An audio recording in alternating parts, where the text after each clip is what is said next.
In a gigantic commercial building, a kid is climbing the stairs, exhausted, saying he's about to pass out. He had to climb 28 floors and wonders why no one told him he would have to climb all that. He wouldn't have accepted this delivery if he'd known. He rings the doorbell and announces that the delivery has arrived. A woman with an angry face answers, saying, "Finally, huh?" and asks why he took so long, leaving him a bit confused. She snatches the bag from his hand and says he took too long, so he won't get any extra tip. He points to the elevator, saying he climbed 28 floors. But she's more concerned about the food arriving cold. While he seethes with anger, she says that nowadays you really can't rely on any delivery person. He wants to tell her to get her lazy butt off the couch and get it herself then. However, obviously he doesn't say any of that. As she slams the door in his face, the poor guy apologizes, remembering that he needs to stay calm and take deep breaths because he gets too many negative reviews, he won't be able to deliver anymore. Realizing now, unfortunately, he'll have to go down the 27 floors he climbed. Back on his scooter, he thinks it's his fault for being a broke loser. Something catches his attention, and he looks to the side, he sees a dungeon portal. The same old story. A few years ago, portals appeared that allowed you to enter other realms. These realms were full of creatures, a threat too strong for humanity alone to defeat, until one day the gods selected some humans to give extraordinary abilities to. These selected people would be the ones to venture into the dungeons and be called hunters by the rest of the world. But for him, seeing a portal is bad news since he'll have to take a detour to another street because entering it would be dangerous. Suddenly, he receives a call from his boss, scolding him, wanting to know what happened with the last delivery. The boss tells him to stop causing problems since he has a lot to deal with. He says the order he delayed was for an important person,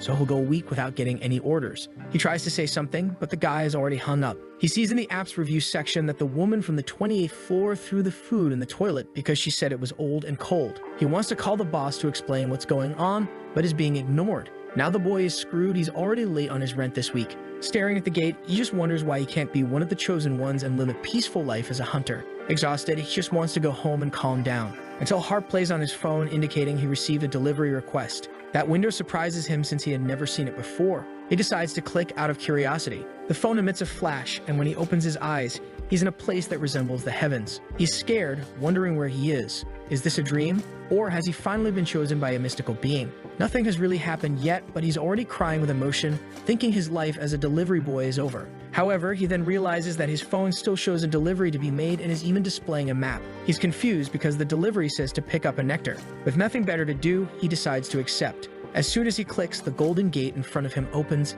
He swallows hard, wondering where he's going, and he starts riding above the clouds, passing by the castle. Looking at his phone, he's scared. That place is exactly where the map indicates, but it's something surreal. It's really where the gods live. He enters a palace with giant pillars. In front of a huge door, he wonders if this is where he's supposed to pick up the items. Hesitant, he knocks on the door, knowing that if there might be a god there, he could have a chance to become a hunter. Someone opens the door, asking who he is. Seeing the girl with blonde hair and a white cloak, he recognizes her immediately as a goddess. Stumbling over his words, he says he's there to pick up the order. However, she comes right up to him and asks why a human is there in Olympus. She says he invaded, but he points to his phone, saying he's here to pick up a bottle of nectar. She looks thoughtful and says it might be Herma's doing. She sighs, telling him to wait while she fetches something humans shouldn't even touch. She hands him the bottle of nectar and warns that if her brother doesn't receive it on time, he will be very angry. She gets in his face and says he better not take a sip of it, and he says he understands. She points to her eyes and says she's watching him, then slams the door in his face.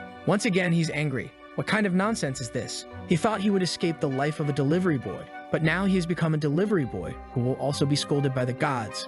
Staring at the bottle, he says it looks like apple juice and thinks about quitting the delivery. However, he reasons that if it's her brother who will receive it, he must also be a god. And since he's here in Olympus, he might as well ask this other guy to maybe turn him into a mythical being. He puts on his helmet, motivated, saying this is the last delivery he will ever make. And with that, he starts driving through the lava. A notification says he's approaching. After a mountain of magma, there's a small house. He arrives at the door, exhausted because it's hotter than a sauna there, and announces that the delivery has arrived. The door suddenly opens. The poor guy is dripping with sweat because it's scorching inside. In the background, there's the sight of a dwarf hammering on a forge who turns around angrily and asks who entered. Embarrassed, the protagonist says he's not an intruder.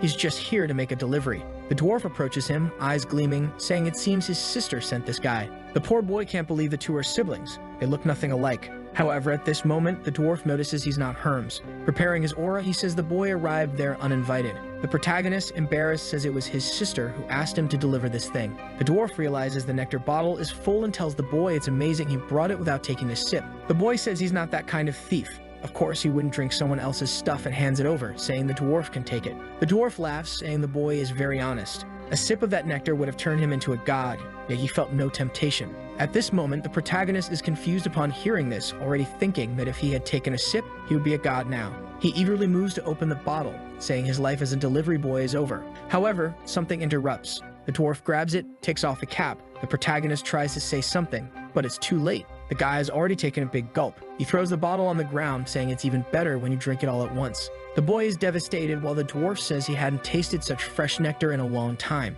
Introducing himself as Hephaestus, he asks who the protagonist is. He replies that his name is Haejun Lee. Hephaestus then thanks him, saying he is very honest. Before he can say anything, the dwarf is already leaving, saying that now that he's refreshed, he'll get back to work. However, Haejun puts his hand on his shoulder and asks him to wait. The dwarf asks what it is, and he says he hasn't been paid yet. Hephaestus turns around and asks if he's talking about the delivery fee. If that's the case, he should have already received it and walks away laughing like a fool. At that moment, Haejun checks the app on his phone, which emits a flash of light that ends up blinding him.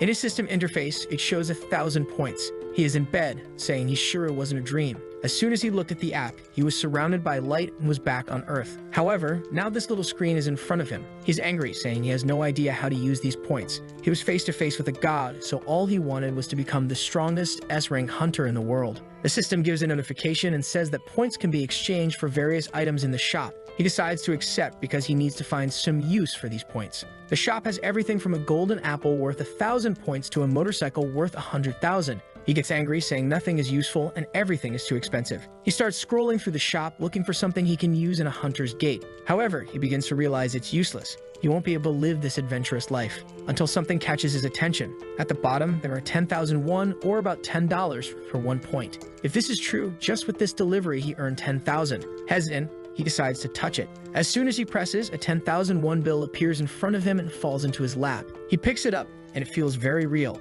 The system updates, and now he has 999 points. The poor guy is in disbelief, looking at the bill, looking at the system. He presses again and again until it starts raining bills in the room. Now the sneaky grin on his face has changed. He throws the money up in the air, saying that's what he likes. In the next scene, he's even eating ramen with sewer worms, completely happy and obviously radiant. He went to a deposit machine and tested the money, which worked perfectly. He's crying with emotion that he earned around $10,000 from one delivery. The woman in the shop asks if it's really that bad, and he says it's actually too good. He's like a madman laughing alone in the corner of the restaurant. He's wondering what to do with the money when the TV talks about a guy's recruitment. He watches the news about the guild's preparation for the Tartarus Gate, the most dangerous one of all. The guy hired is someone who placed in the top 5 of the hunter exam and has a contract with the mythical being Hephaestus. He recalls that Hephaestus is the name of the chubby dwarf, who now is the best customer he has ever had. He leaves the restaurant with a full belly, and then his phone rings. He figured something like this might happen, so he brought his scooter. The phone glows, notifying him of a new delivery, and as always, he gets teleported.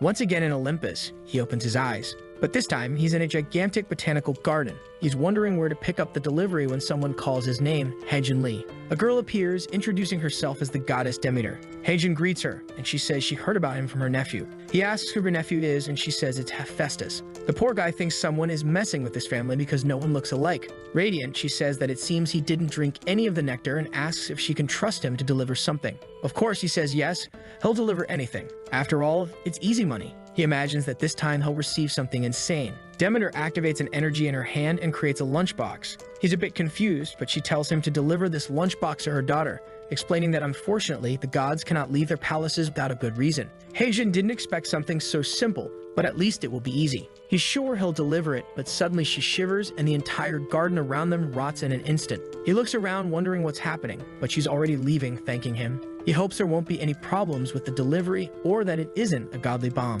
So he stores it on his scooter, imagining that the goddess wouldn't send something like that to her daughter. He decides to check the destination, but something catches his attention and a flash of light brings him back to Earth, leaving him confused. The app shows that the delivery is indeed in Korea. He remembers that the goddess said they can't leave their palaces without a good reason and figures it must be something like that. Apparently, he will meet her daughter when he gets there. He's never been so excited about a delivery before, already curious to know how many points he'll receive. Upon arriving at the destination, he takes off his helmet, saying it must be a joke. The delivery says he has to enter the most dangerous dungeon in the world, the Tartarus dungeon known as the Hunter's Graveyard. But he says it can't be that, the daughter must be just in front of the gate. Yet the phone says the destination has been updated, and the map clearly shows the inside of Tartarus. He shouts that there's no way he's entering that place and decides to cancel the order. However, below the 1-hour limit, it says that if he cancels, he will receive a divine punishment. A timer appears saying he has 42 minutes or he will turn into a pig with a human conscience. Desolate, he wonders what kind of punishment that is. He should have at least checked the information, but none of it makes sense.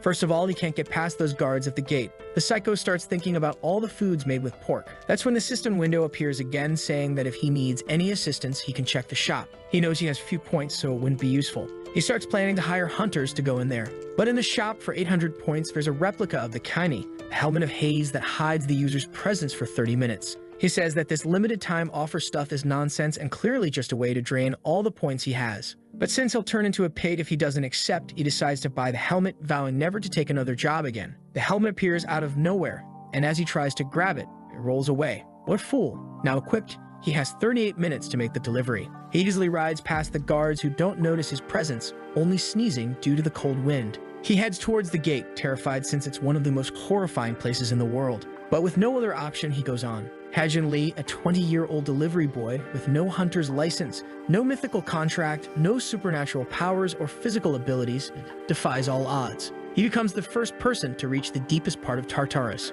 Looking around, he says there's no one there, but at least he got there quickly and won't be turned into a pig. He starts shouting, saying the delivery has arrived. From the darkness, a 3-headed wolf stares at him. The poor guy is terrified, wondering what it is. The beast comes drooling, ready to bite him. He, with no powers, thinks it would have been better to turn into a pig. The creature approaches face to face. He knows this is his end. He spent all he had on this damn helmet and now served himself on a platter to this monster. But then he remembers he had 2 uses of the helmet. The monster leaps to bite when he activates the helmet again. But now he's already under its teeth. It's too late. Until someone tells the beast not to eat anything dirty, the monster freezes for a moment. Heijin opens his eyes hesitantly, seeing he's not dead. He looks back and sees a little girl. He wonders why a child is in the deepest part of Tartarus. She approaches gracefully, petting the beast, saying this dog doesn't bite. The poor guy immediately sees she looks just like her mother, Demeter. He asks for permission and says he has a delivery. When someone behind asks where Persephone went, a pale man appears, saying it seems she went to play with Cerberus. The man then sees the protagonist and asks how a mortal had the courage to enter Hades' underworld.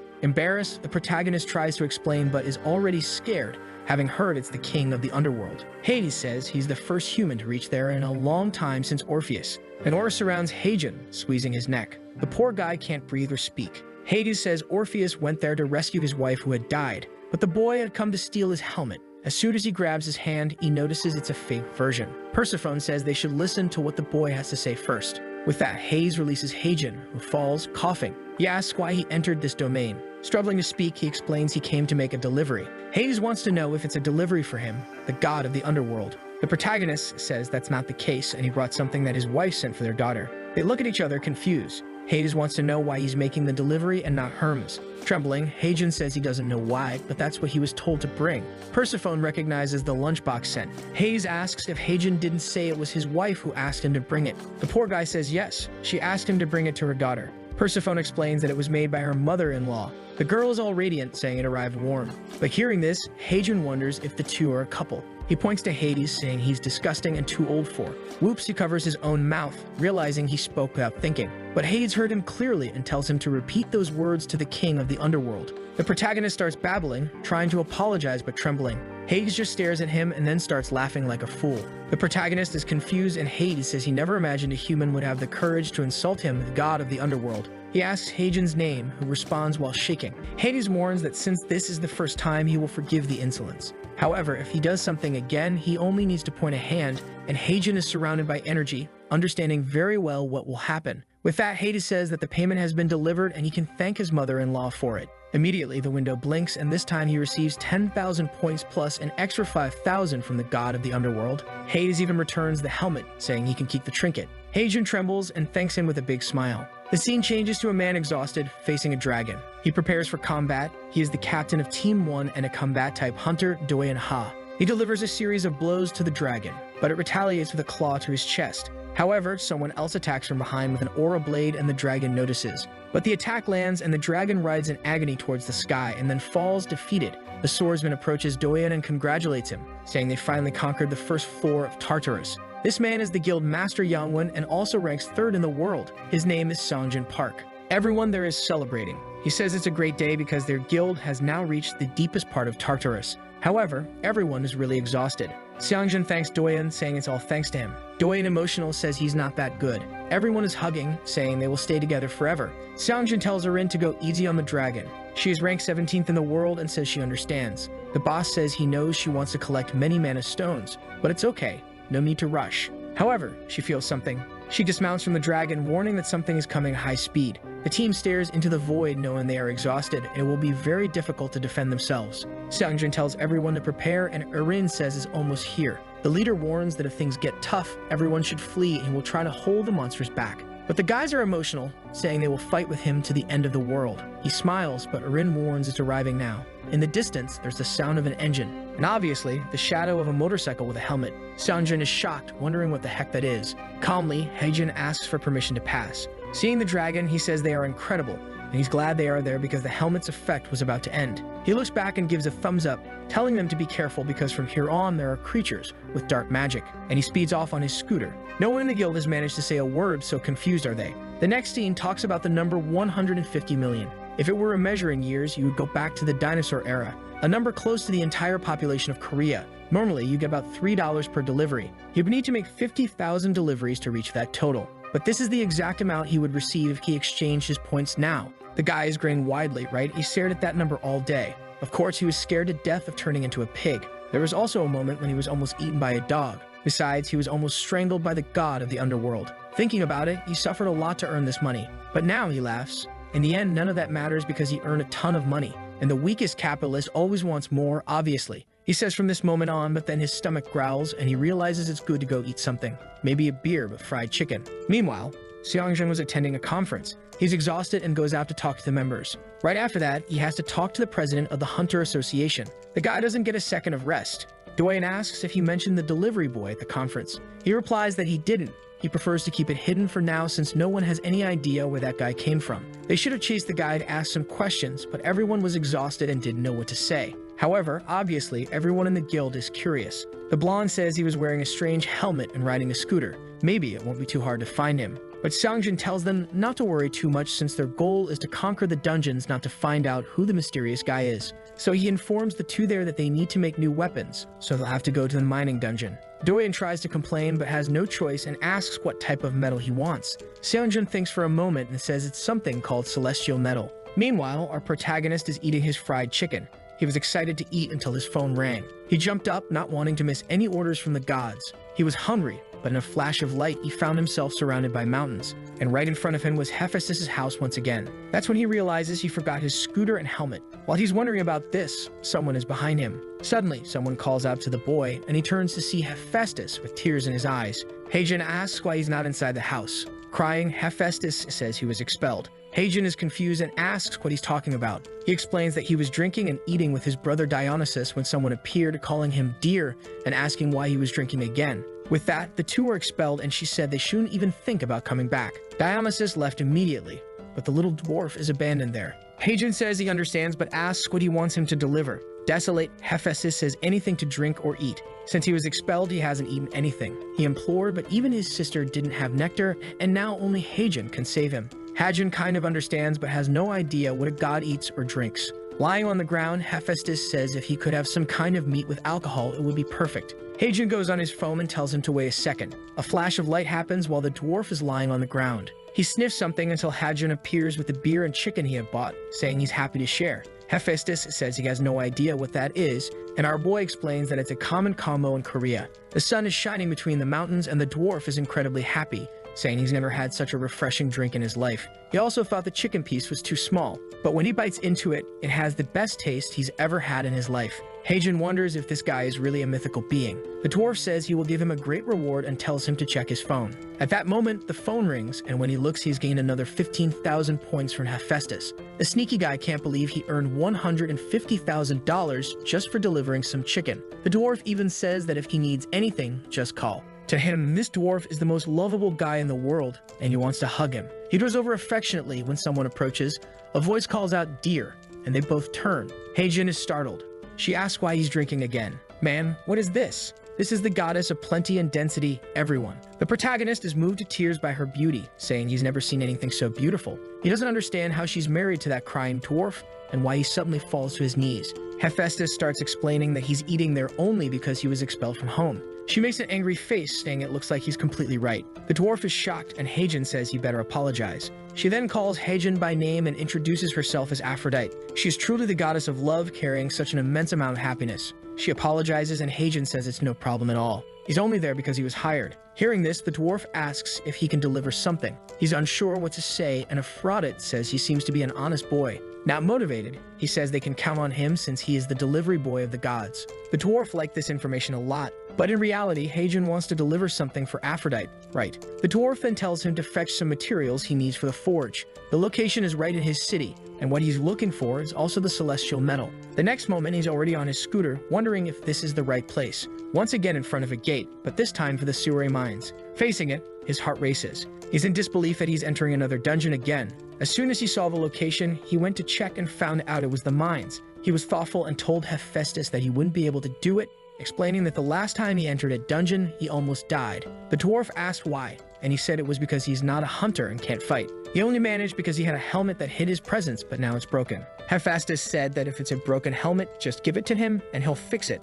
All excited, he got up and said that he's the god of blacksmiths and can fix any mythical treasure. Hagen got excited, and now he's back in the dungeon with the helmet. It's a repaired replica with a duration of 2 minutes and 2 uses. Once again, we go inside the gate, but upon entering there's a fair going on and he's confused. He knew this dungeon was popular, but this is ridiculous. He imagined the problem would be the monsters, but now he realized he would have to go deep into this place to find anything. Meanwhile, Doyam is there calmly eating. After driving for 30 minutes, he finally found an empty place. The only problem is that the terrain is terrible and his scooter is shaking all over. At least he's starting to see some minerals on the wall, but what he needs to find is the celestial metal, a piece of ore that shines in a red color. He keeps going, wondering how far he'll have to go. When he turns a corner, a giant skeleton passes by him. He gets scared but keeps accelerating, since he's still invisible. However, he crashes his scooter's body. A skeleton notices something but is confused because it can't see anything. The only bad thing is that his scooter is now wrecked. He stops for a second and smiles, thinking he has money to buy infinite ones.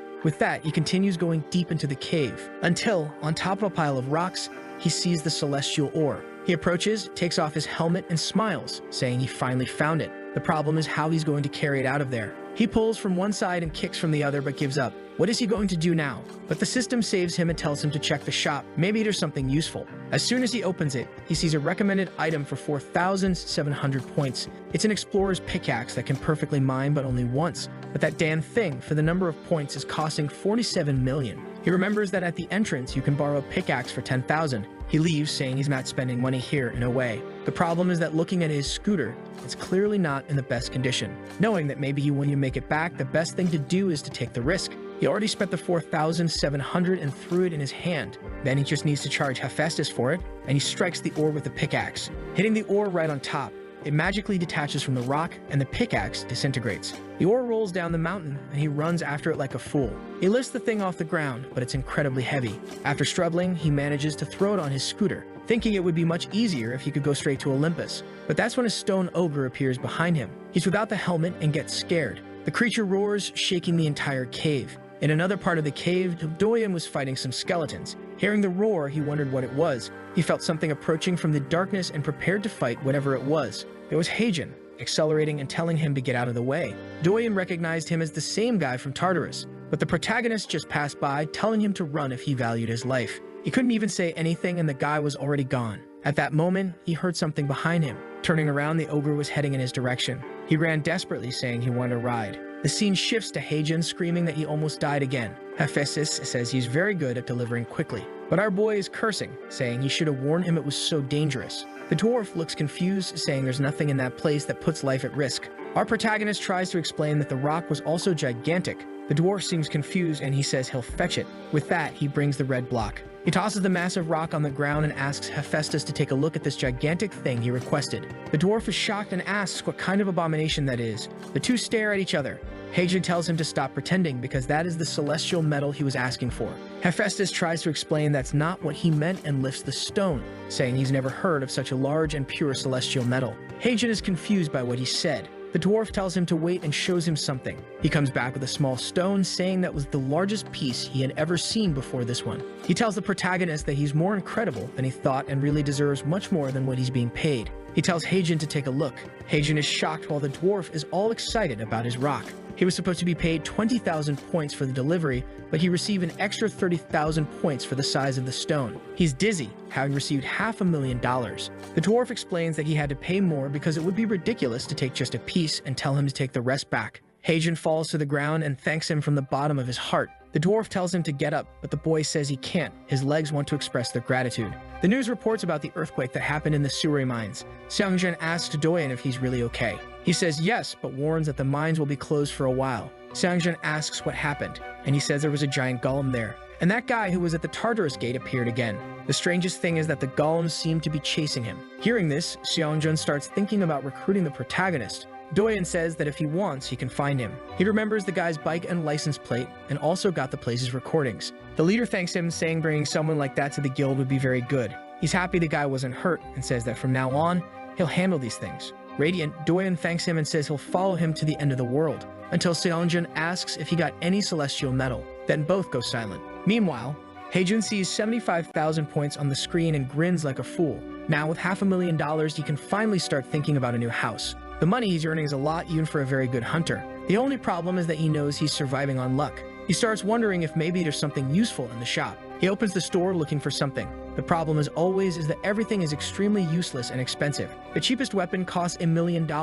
Not to mention it's all replicas, so it probably won't last long. Maybe he should give up trying to defeat monsters. Until something catches his attention, a level 1 racing suit. It significantly enhances the user's physical abilities according to the suit's level, but it costs 50,000 points. He's angry that the system doesn't recommend these good things to him. The only problem is that he doesn't know how effective it is, and 50,000 points is quite expensive. He thinks about it and decides to buy it as an investment in his work. That way he'll be able to make more deliveries. He buys it, there's a flash of light, and the suit appears in front of him. Now there's no turning back. He's left with 25,000 points, but the boy is equipped. Wearing it, he finds it strange that although it's a bit uncomfortable, he feels like he's not wearing anything. Moreover, it doesn't seem to heat up. He decides to test it. Meanwhile, Doyen is desolate in the city. He was looking for the protagonist, but even with the license plate, he couldn't find his address. Since the guy didn't do anything illegal, there's nothing about him with the police. He's shouting alone, wondering how he'll find this bastard. At that moment, the protagonist stops and tells him the light is green. Doyen apologizes and steps aside, saying it seems everyone likes to use that same bike,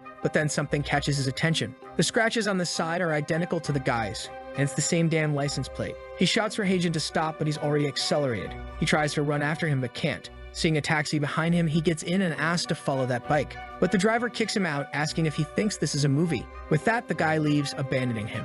However, he doesn't give up, saying he'll keep following in that direction until the guy on the bike stops. After running quite a bit, he falls to the ground, exhausted. A woman even asks if he's okay, and he says he is. She says she recognizes him from one of the biggest guilds, and he says she must be confused. Someone from the guild would never be lying on the ground like this. He has no idea where that darn delivery guy went. Then a scream catches everyone's attention. He feels a chill and decides to slowly approach. He looks around but doesn't see the bike anywhere. However, his instincts tell him that guy is behind this. The elderly people tell him to be careful because the echo from the peak could cause an avalanche. He says not to worry because he belongs to a big guild, and starts running again. Once more, he's following the exhausted protagonist, wondering where he is, until he looks to the side and sees a rock with a hole in the middle. Seeing that, he says it's impossible for someone to have done this. Other rank B hunters could break this rock, but creating a perfect crater like this doesn't make sense. He's sure it's some kind of magic or divine power. If it's the guy on the bike, he has to bring him to the guild no matter what. Back at home, the sneaky Heijin is exhausted, unbelieving that he made that hole in the rock.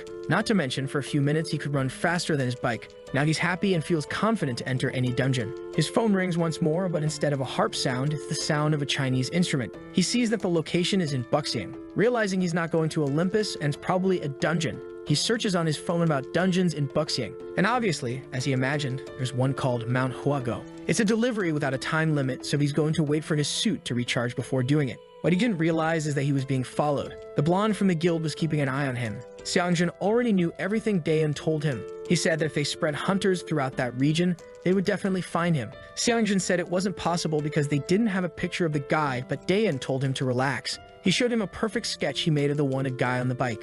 The leader asked if it was true that the guy seemed stronger than he appeared. Daeum explained about the pierced rock he saw. It's not something a normal hunter can do. Now they're motivated to recruit the protagonist before the Black Dragon Guild can find him. Although the young one is currently at the top of the Korean guilds, the second largest guild, Black Dragon, has been growing a lot in recent years. However, they are the type of guild that commits any illegal activity to increase their influence. The leader says they can't lose someone so good to a guild like that, especially since they've been getting more and more suspicious lately. Daeun says he can trust him to recruit this guy. The next day, when Haejun arrives at the mountain, there are a lot of people at the entrance, but he saw online that this place wasn't popular. As he approaches, a guy tells him to stay there. Startled, he realizes the guy is actually talking to a little boy right behind him. He hears people talking about something related to the Black Dragon Guild. Our protagonist knows that's one of the guilds that likes to monopolize some gates. However, he goes in since it's none of his business. As soon as he enters the dungeon, he receives a message that he's near the delivery spot. He walks a bit more and the phone says he's right next to it, leaving the poor guy confused.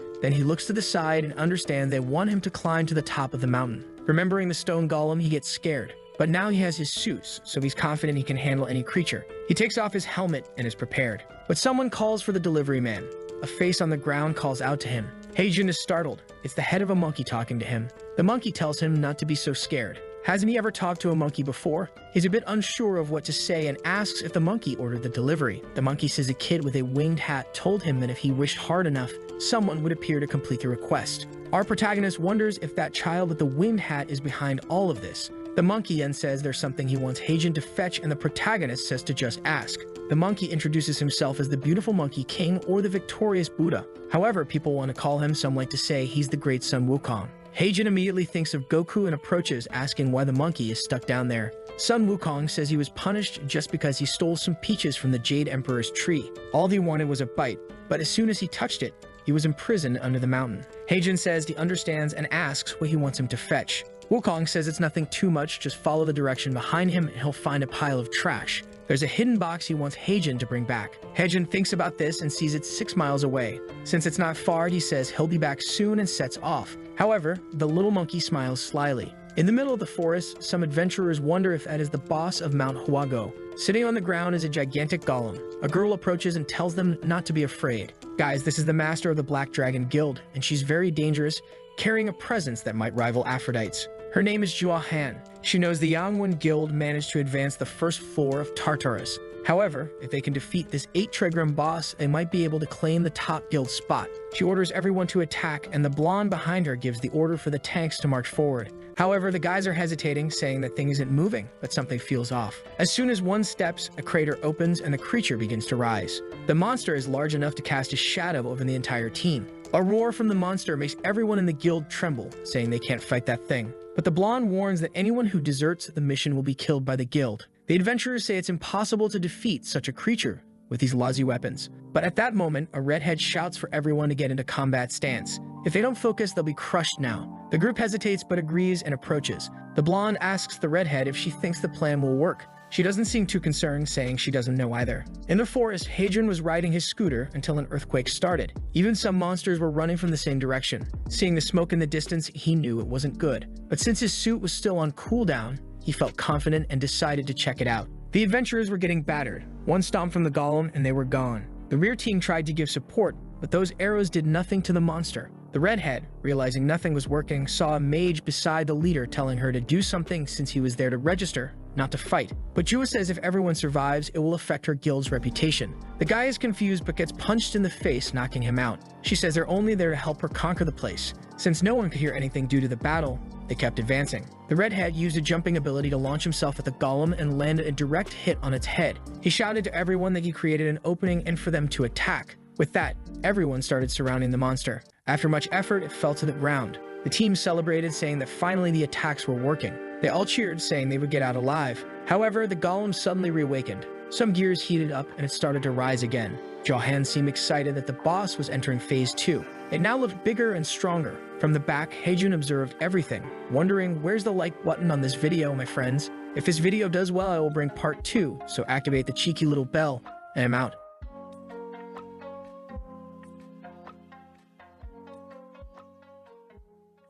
Do you remember that the last chapter ended when Haejun was inside the dungeon where the monkey had asked him to retrieve a bunch of junk? As soon as he arrived, he liked the video. However, outside, Do Yeon mentioned that he was in Suwon City yesterday, and today he's heading to Bucheon. The poor guy is exhausted from searching for Haejin so much. At this rate, he'll traverse the entire province. When he reaches the entrance of Seonju Mountain, there's no one there, which confuses him. A chubby guy with glasses appears, calling for him. Do-yeon asks where this chubby guy came from, who tells him to watch his mouth and to say who he is. Do-yeon responds with his name and asks what the guy will do. Already sure that this guy isn't from the association, he probably thinks he's from the Black Dragons. He brushes past the guy, telling him to move aside. The chubby guy keeps insisting for him not to enter, but knowing he can't do anything, Do-yeon just goes in. But this makes it obvious to Do-yeon that if they're putting people there to block others, they're definitely there because of a boss. He starts running, saying he'll have to warn people because they've given up on this place. The true challenge of the 8 trigrams starts for real when the monster enters the second phase.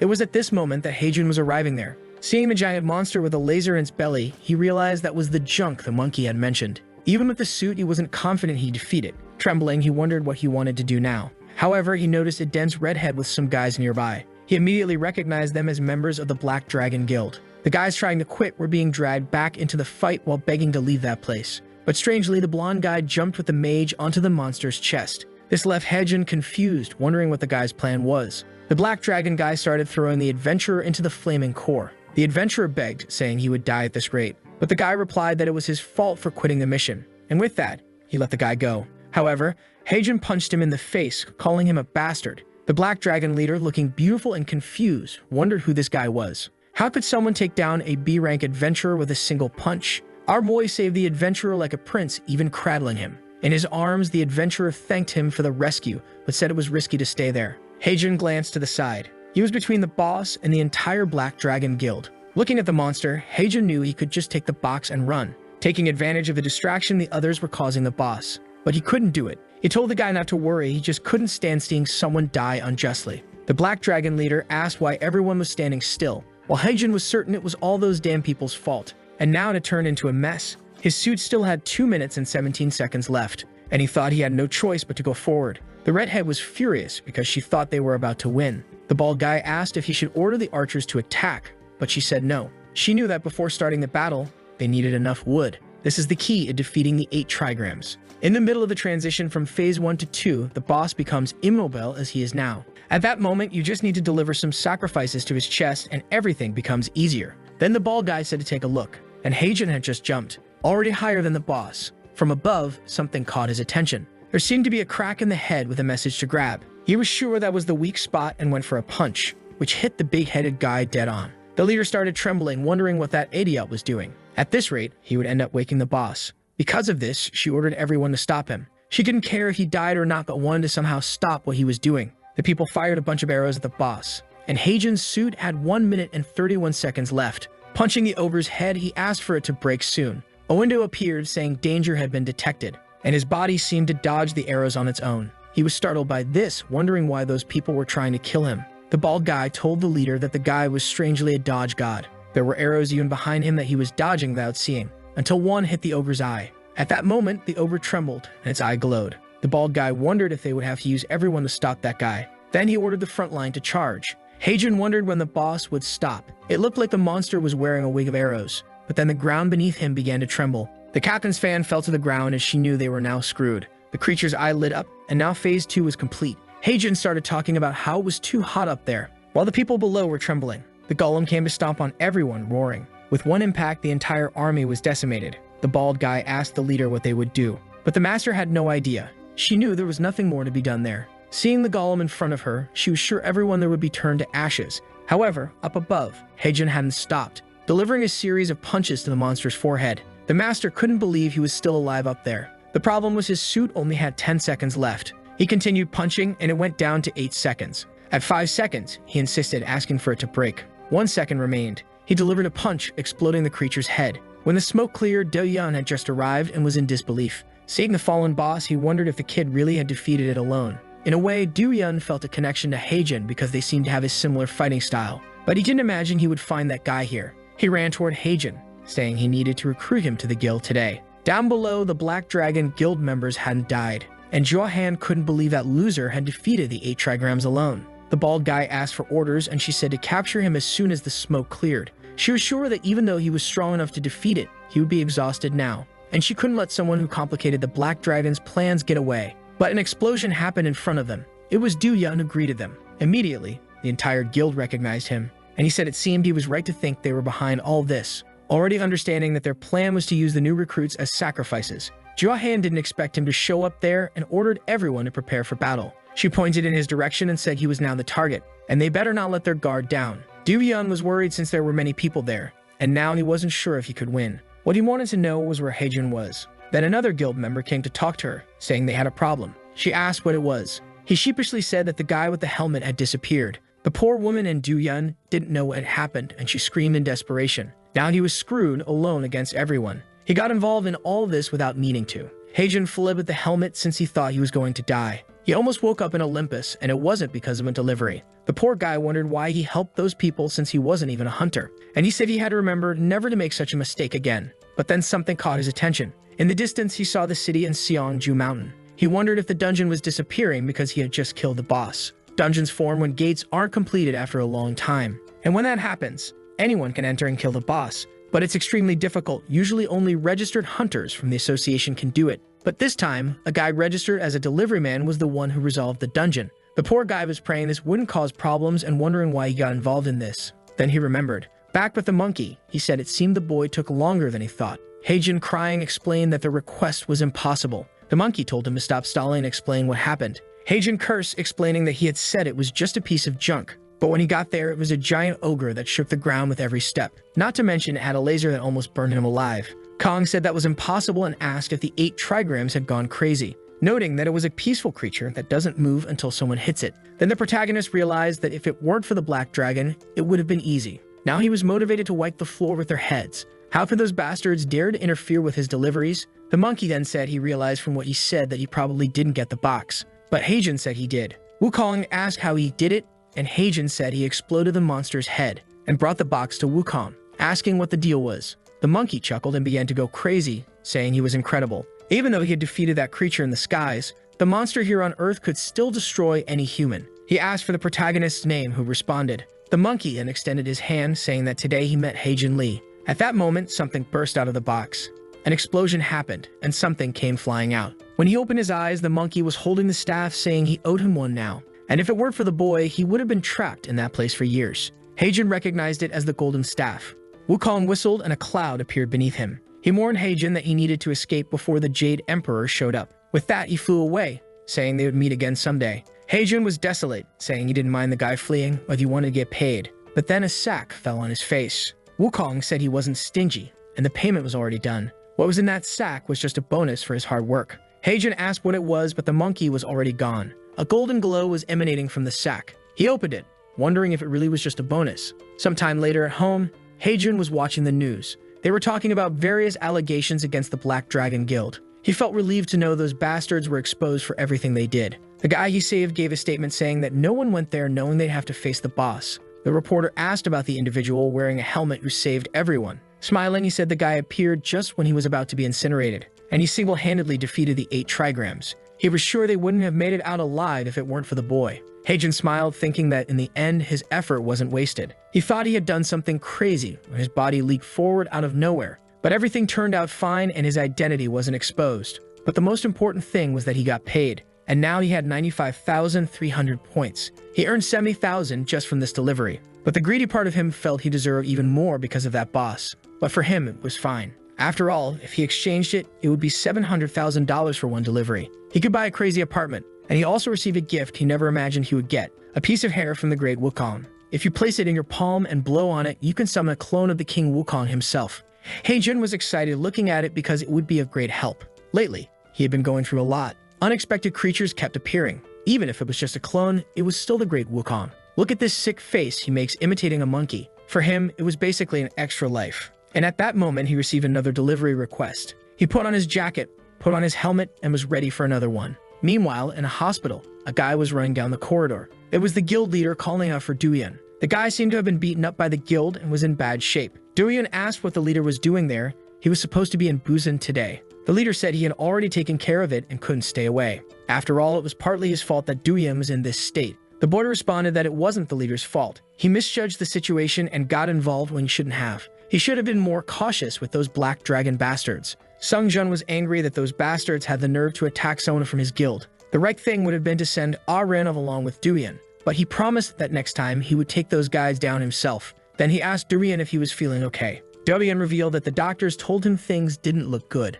Sung-jun was shocked and asked if his days as a hunter were over, but the rascal was just joking and said the idiot was fooled. His arm just had a slight break, but soon he'd be 100%. He started laughing in the leader's face, asking if he believed he would retire just because of that. Sung-jun grabbed his cheek, saying that today was a good day for the kid to retire, but he responded that he would follow the leader until the end of time. Sometime later, the leader asked if it was true that the boy defeated the 8 trigrams alone. Durian said he saw with his own eyes the guy exploding the monster's head with a punch. For him, as a martial artist, seeing the guy win without any weapons was inspiring. Durian then asked if the team sent to find the boy had already succeeded, but Sung-jun said, unfortunately, no one found anything. They saw on some cameras that he entered an alley, but after that, he disappeared. In the sky, Haejun was sneezing, thinking it was too cold there. A while later, he was at Hephaestus' house, where it was too hot. He opened the door, greeting his friend, who didn't seem to notice, so focused was he. He sat down, thinking that for now, the best choice was to wait for the guy to finish the job. But now, in a warm room, he was getting a little sleepy. The heat of that place reminded him of something. It was as if he were back in his mother's arms. But Hephaestus woke him up, asking how the kid got there, giving him a big hug. He was startled and asked when that damn dwarf appeared. Hephaestus said it seemed the boy was very tired today, but the delivery he needed was quite far. Could the boy handle it? Haejun thought about it. After all, the rascal knew the farther he went, the more he got paid. And he said he was willing to walk halfway around the planet as long as they paid the right amount. Hephaestus smiled, saying it was always good to count on the boy. And he pulled out a staff, saying this was what he wanted to be delivered. Something he had built with the materials Haejun had brought, but the delivery date was for today. Hearing this, Haejun said he would have to start running right away. He observed the design and asked where the guy wanted him to take it. Hephaestus revealed it was to a pyramid. Haejun was shocked and said it would be easier to send it by plane. And besides, pyramids aren't part of Greek mythology. Winking, Hephaestus said he had clients outside Olympus. Haejun was annoyed but ran off, saying he would sort it out in a few hours. Suddenly, Hephaestus told him to wait because he forgot to mention something. The client he was delivering to was quite peculiar, so he had arranged for an assistant for Haejun. The boy was confused, wondering why he would need an assistant for a delivery. Suddenly, someone greeted him, saying they came under Cupid's orders, and introduced themselves as Lucio. Despite the name, Lucio was a woman, he thought. Our boy decided not to worry about that and sped up on his scooter. And the best part was discovering it wouldn't take long since Egypt was actually in the skies. And there, at least there was no traffic. But suddenly, Lucio screamed, saying she had been tricked. She thought she had come here to help Hephaestus, not to ride on the back of some random human. She kept kicking Haejun in the head with her feet, and he was getting annoyed, thinking this mission wasn't going to be as easy as he thought. He said that for a small fairy, she was really annoying. She replied that she was actually quite large for a nymph. An hour ago, when she introduced herself, she said it was an honor to serve Hephaestus. Haejun didn't seem to want to take her, but Hephaestus knew the boy would need her. Our protagonist turned to the dwarf and asked if he really couldn't go alone. Lucio got angry, telling him to respect her, while Hephaestus explained that it wasn't that he didn't trust Haejun. It's just that he didn't know much about where they were going, whereas Lucio knew everything very well. That's why it would be great to have her around, since she would only help and not hinder even a bit. But back on the scooter, she was just picking her nose and saying she didn't want to help this kid. Wondering why she had to stay on a human scooter, she kept kicking his head, asking how much longer it would take to get there. Our boy ignored her, and she kept shouting, telling him to answer already. He then told her that if she stayed quiet, he would tell Hephaestus that she was perfect and didn't cause any trouble at all. But for Lucio, not being able to help would be a stain on her reputation.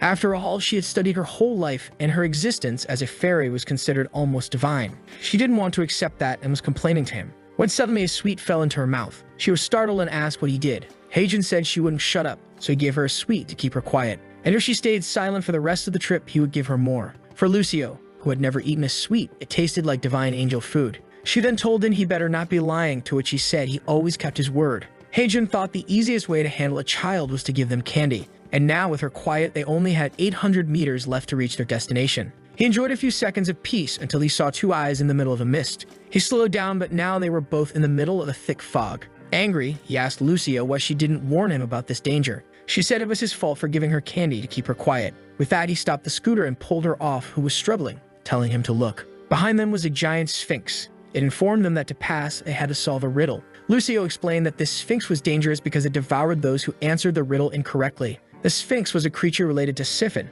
who nearly destroyed all of Olympus. Of course, it wasn't as strong as a legendary creature, but Haejun wasn't that strong either. Seeing the size of the creature, he knew his blows would be useless. Then suddenly, the phone rang and the rascal just hoped he would be well paid for this. He then walked towards it. Lucio asked what he was doing and Heijin said he was doing the obvious. He was going to solve the riddle. She tried to stop him, saying it was madness since he would die if he got it wrong. But Heijin was confident about what the Sphinx's question would be since the riddle was common. And in the worst case, he could use Wukong's hair strand. The Sphinx turned to him and asked if he was ready. Heijin told it to go ahead because he was short on time and was there to make a delivery. Meanwhile, Lucio was crying, saying the damned guy had actually accepted. The Sphinx smiled and told them to prepare. Heijin thought the riddle would be: what walks on 4 legs in the morning, 2 in the afternoon, and 3 in the evening? But this old one is very buff, saying he doesn't even need a cane. Obviously, Heijin was confident since he had seen this multiple times, but then the Sphinx asked what the name of the sound a duck makes when it falls was. Now he had a completely idiotic look on his face while the Sphinx stared at him.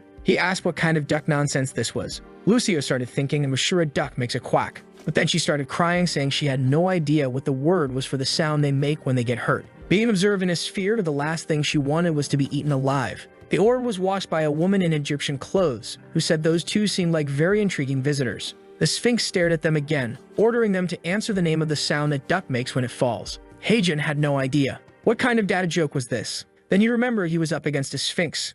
Maybe there was some kind of wordplay involved. Gleaming, the Sphinx said he had 3 minutes to answer. Meanwhile, Lucio, desperate, was crying, saying it was impossible to solve. Even she, an elite of knowledge, had no idea. And she was starting to get mad at Heijin because she was going to be eaten because of him. Remembering a time she spoke with her teacher and asked if Sphinx riddles were hard. He replied that she should know that before the first person answered the riddles, 100 people had been devoured. Lucio asked if that meant it was impossible to solve, and he answered that not even Jim got it right, and warned that if she ever encountered a Sphinx, she should run for her life. Now she was crying desperately, saying she knew things would go wrong, until Heijin turned around and said the name of the sound a duck makes when it falls is quack-sided, the mix of quack and accident. Obviously, Lucio froze and asked what the hell that was, what he was thinking, why he wasted their only chance with such an idiotic thing. But the Sphinx smiled and said he was correct. Angrily, she asked how that dumb answer was correct. While Heijin thought it was obvious it was a joke, it's always like this. The Sphinx praised him for answering the riddle and said he earned the right to Pa. Before she could finish, he told her to shut up, saying he solved this crap so she should get out of the way.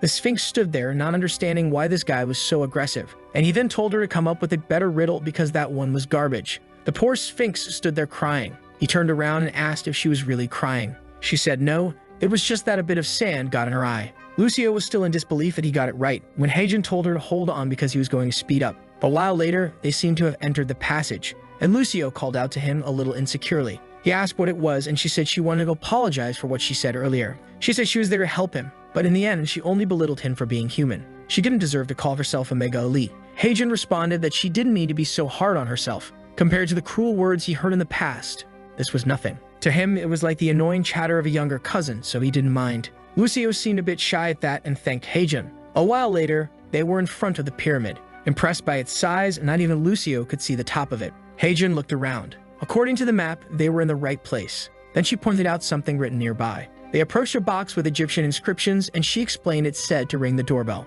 He was impressed that she could read hieroglyphs, and she said she was an elite after all. So he pressed the button, and everything started to shake. They both wondered what was happening, and she said it was gravitational magic. This confused them since they were just told to ring the doorbell. Suddenly, the ground opened up, and they started falling into a hole. A while later, he was lying on the ground, incredulous that he survived a fall from such a height. But he had crushed Lucio, who was almost losing her soul. He asked if she was dead, to which she angrily replied that, unfortunately, she wasn't. In the next scene, they were walking through the pyramid's corridors. Heijin thought this was more like exploring a dungeon than making the delivery. Then something caught Lucio's attention, and she told him to stop. He asked if there was a trap. She told him to point that shiny object at the wall so she could read what was there. Seeing the hieroglyphs, he asked what it said. And why did the painting depict an interaction between humans and a giant? Lucio seemed scared, and he asked if she had discovered something. She replied that she had heard of an evil goddess who liked to torment nymphs. She was sure these illustrations were from her ancestors to warn about the cruel attacks that happened there. But to Heijin, the drawings didn't seem violent. It looked more like some kind of festival in a field. But now she was motivated, saying she would seek vengeance for her ancestors because this was an unexpected chance. Heijin told her to keep quiet since the person there was their client. Then a mysterious leg appeared, asking what this talk of vengeance was about. They turned around as she asked why they had invaded a woman's home. Gleaming and all Cleopatra-like, she said the two were very rude. While shining brighter than 1,000 lights, she asked who among them was seeking vengeance. Heijin couldn't see anything, obviously, But Lucio, determined, flew towards her, saying she was avenging her ancestors. The protagonist told her to calm down and asked what she was thinking. Meanwhile, the Egyptian woman smiled, asking if she was a nymph, saying it had been a long time since she had seen one, and then gave her a hug, saying she was a very cute girl. While being embraced, she told the enemy to let go of her. Heijin stood there, not understanding what the heck was going on. A while later, the woman explained that a long time ago, there were festivals for the nymphs there, and the younger ones were always so cute. It was just a pity they were no longer with her. Heijin said he understood how they all died. It seemed she had hugged them all to death,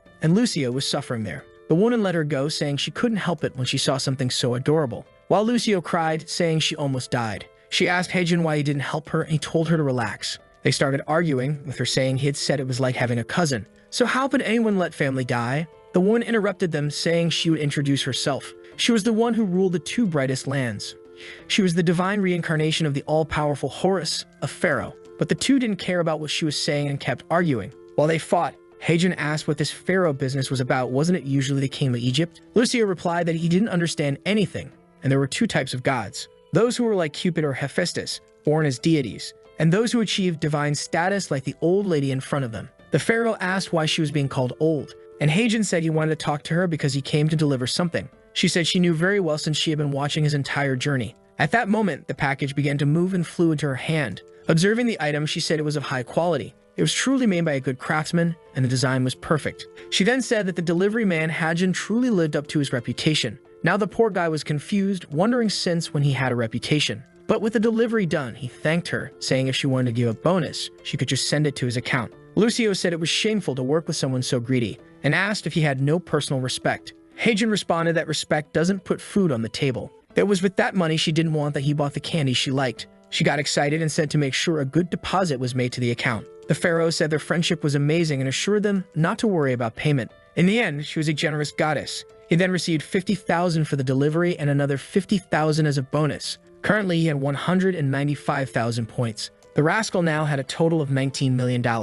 Lucio said she helped, so he better give her some candy. He told her not to worry, she would get a whole store. She got excited, saying she would take 90% of the profit, leaving him a bit embarrassed. The woman advised them not to use that tunnel next time and to use the main entrance. Although she had good memories of that place, it didn't make sense to receive deliveries in the basement. Lucio mentioned the inscription said to ring the doorbell if there were no guards. The pharaoh explained there hadn't been guards there for years and they should have just knocked on the front door. In other words, they should have ignored the entry button and taken the stairs. But with that, the delivery was complete and he was back at Hephaestus' house. Exhausted, but at least he made it back in one piece. He told Lucio to wake up as she was drooling on his hand. "What's this, my child?" She woke up, asking if they were back already, and he said yes. That's when she realized they were already in front of Hephaestus' house. She then called over the radio and thanked him for the day, saying it was fun. He asked why she changed all of a sudden. Then he remembered that now the delivery was complete.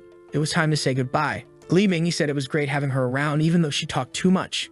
She told him to shut up and stop ruining the perfect moment, and he said he was just telling the truth. Entering the shop, however, both said to each other that they never wanted to work together again. But Heijin didn't expect them to get along so well. At that moment, Hephaestus appeared, saying the client had praised them a lot, so he was thinking if they could work together from now on. The two stared at each other, considering the idea. And then they bumped heads, saying they would only do it if everyone liked the video. And do you all remember that last chapter ended right when he and Lucio were smashing against each other, saying they didn't want to work together? Next scene, our boy is peacefully sleeping in his room when someone calls his name. When he wakes up, it's Lucio shaking him, telling him to get up already. He immediately wakes up with a scream, wanting to know what she's doing there, but she just covers her ears, asking why he's yelling at poor Lucio. And then she asks if he really forgot that they're partners now. That's when he remembers that when he refused, Hephaestus started crying, saying it was the first time he had ever asked a favor from his own child. Because of that, he ended up accepting. The problem is that he didn't just become her partner, now he has to live with this headache. He then asks why she woke him up like that and if he wasn't sleeping peacefully. Lucio then says the noises weren't stopping. He's confused until he looks at his phone and sees that it's a delivery from Manjak. What Manjak is, he doesn't know, but he does know that a ton of orders are coming in one after the other. That's when he takes a look and realizes what's happening. A bunch of normal delivery orders are coming in to deliver Chinese food all over the city. The poor guy who was making millions before is now getting paid $5, $10. That's when he remembers that it's been a week since all this madness started when that woman had her last delivery while sitting on the toilet. Lucio asks what's wrong and if everything's okay, but he just tells her not to worry. But she's annoyingly persistent and grabs his shirt, demanding that he explain it properly because she wants to understand. However, the poor guy gets a phone call right at that moment. He gets nervous when he sees that it's his manager's number, but if it were me, I'd just pick up and tell the guy to go to hell. As soon as he answers, the guy starts chewing him out, asking if he's not seeing all the orders coming in and if he's just slacking off. That's when we find out that Manhwa is the name of the delivery company he worked for. And the boss says he was already being generous by lifting his suspension after a week. But even so, it looks like the bastard still hasn't learned his lesson. He needs to start working immediately or he's getting fired. But Haejun-lee just flips the switch to Saiyan mode and tells him to go ahead and fire him. He doesn't care anymore. The boss asks if he's lost his mind, but the kid keeps up his Dragon Ball aura, asking what he's going to do about it. Lucio even pulls out a power level meter, saying the bastard's already surpassing 40,000, and suddenly, the meter shatters. The boss asks if he really thinks he'll find a job anywhere else. If he gets blacklisted, he's done for. Haejun-lee just says he doesn't care anymore. This attitude is exactly why the boss is already going bald. The guy tries to say something else, but our boy hangs up on him. The loser is left there crying, complaining that the bastard had to mention his baldness. Lucio then asks if he's really okay. He turns to her with a smile and says he's fine. It's time for them to go get something to eat. Meanwhile, over at the guild building, Seonjun is worried because no one has been able to find that damn guy. The red-haired one, Suojang, says they checked every street he told them to, but no one matching the description was there. His guess is that the person already knows they're being hunted and is purposely hiding. Seonjun just thanks him, saying he understands. He already has enough problems, and now this mysterious guy is starting to give him a headache too. The guy asks if they should keep looking, but he says no. It's not worth wasting people on this anymore. He then asks about the situation in Busan, and the guy says things aren't looking good there either. The team of 6 rank hunters that was sent over came back without closing the gate. So in 5 days, that place will turn into a full-fledged dungeon. Seonjun just nods and says he understands. A month ago, a portal materialized in the Hongda building. When the association asked them to take care of it, he already figured it wouldn't be easy. But he never imagined 6 rank hunters wouldn't be able to handle it. However, suddenly he smiles, saying that actually, this is going to be perfect. He then tells Suho to inform the rest of the team that they're getting ready to move out. As he looks outside, he says that once again, he'll have to show everyone why his guild is considered the best in this country. Meanwhile, with Hwa-jung, he's there eating a spicy cup of instant noodles, saying it's delicious. It would have been perfect if he could have just seen the manager's face when he called him bald and hung up. Lucio, sitting across from him, says they have a serious problem. She's never eaten anything this good before, and now she wants a lot more. He tells her not to get her clothes dirty, but she's just going on about how this soft, spicy stuff is really amazing. The human world has way better food. Damn, the guy thinks she really hasn't enjoyed life much, has she? Then he tells her it's just a cup of noodles. Even the people sitting nearby comment that their lives must be really rough if she's never had instant noodles before. Given the girl's age and the guy's face, people must think he's a single dad who had a kid way too early and is now stuck in this situation. Our boy didn't expect that this is how society sees him now. Sometime later, outside, Lucio is full and he wipes her face, telling her he told her not to eat that much. Yeah, and that's when he realizes this situation is looking more like he suddenly got a daughter than a mission partner. He starts hearing people around saying how sad it is to see such a young guy already raising a daughter alone. Clearly, this apartment isn't enough for him. Our boy realizes the entire neighborhood is now judging him. But if Lucio is really going to be living around him every day, maybe he does need a bigger place. He wonders if moving might be a good idea, and she seems excited, saying it'd be great to live somewhere bigger than that tiny fish tank of his. She says that if they're moving, it should at least be that huge castle. Obviously, she's pointing at a massive, ultra-luxurious building. He squishes her cheeks, telling her she has no idea how much an apartment like that costs. With puffed-up cheeks, she wants to know what happened to the money he earned from the pyramid. That's when he remembers that considering the number of points he actually has over $1 million, so it's not impossible. Maybe it really is time for him to get his own place. Lucio is already excited, saying the place is gigantic. Wait a second, is our little delivery boy actually getting a luxury apartment? On top of that, it was built recently, so it's super fancy even by today's standards. He asks the guy for details, who tells him they'd be able to move in at the earliest in 2 weeks. The guy is trying to explain everything, but Haejun-lee just says it's fine, he likes it because it looks good. Still, he wants to check out some other places. Because come on, it doesn't make sense to buy the first one you see. He then calls for Lucio, saying they're going to look at more places, but she asks why they don't just stay there. He just picks her up and says he hasn't decided yet, so they're leaving. That's when he glances to the side and thinks he recognizes a girl. Is it just me, or is this the first woman we've seen aside from the hunters? A little later, Lucio is once again stuffing her face with instant noodles, saying it's delicious. She looks at our boy and asks why he isn't eating anything. He's just drooling over the papers, mumbling about how he bought a house after just 1 day of searching. Now that's true luxury. After that conversation with the guy, they checked out a few more places, but in the end, he went with the first one. Since it was newly built, he even got a decent price.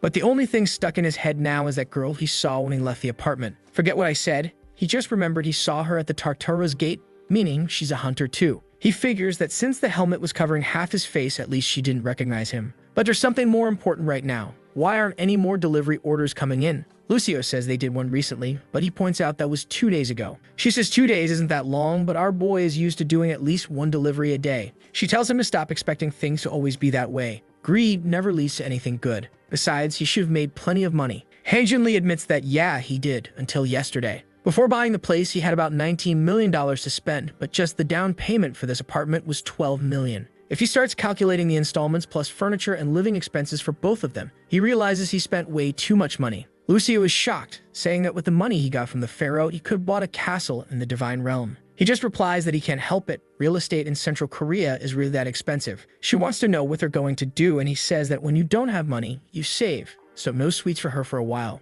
Her expression immediately changes, and she says she'll have to think of something, given how serious the situation is. Then she gets an idea and asks why he doesn't start doing door-to-door advertising. There's no rule against them looking for work themselves. They could go directly to Hephaestus and ask which gods he thinks might need their services. He messes up her hair, saying that damn, she's actually smart. The problem is, how are the two of them supposed to get to Olympus? She says that since he always goes, it should be fine, but our boy explains that when he accepts a delivery, he gets teleported instantly. Poor thing, she looks completely disappointed. The scene then shifts to a helicopter, where teams 1 and 2 of the Yangwon Guild are arriving. A total of 45 hunters had been summoned. The number 2 of the guild, Aaron Barrick, our boy's neighbor, was there. Obviously, Seongjin was there too. He then tells everyone to remember that today they're heading toward the recently appeared gate. It's time to leave all past failures behind and once again show the glory of their guild. Everyone raises their fists, cheering with excitement. Then he calls for Arin, and the helicopter takes off. Inside the cabin, he asks if it's true that she believes the motorcycle guy moved in next door to her.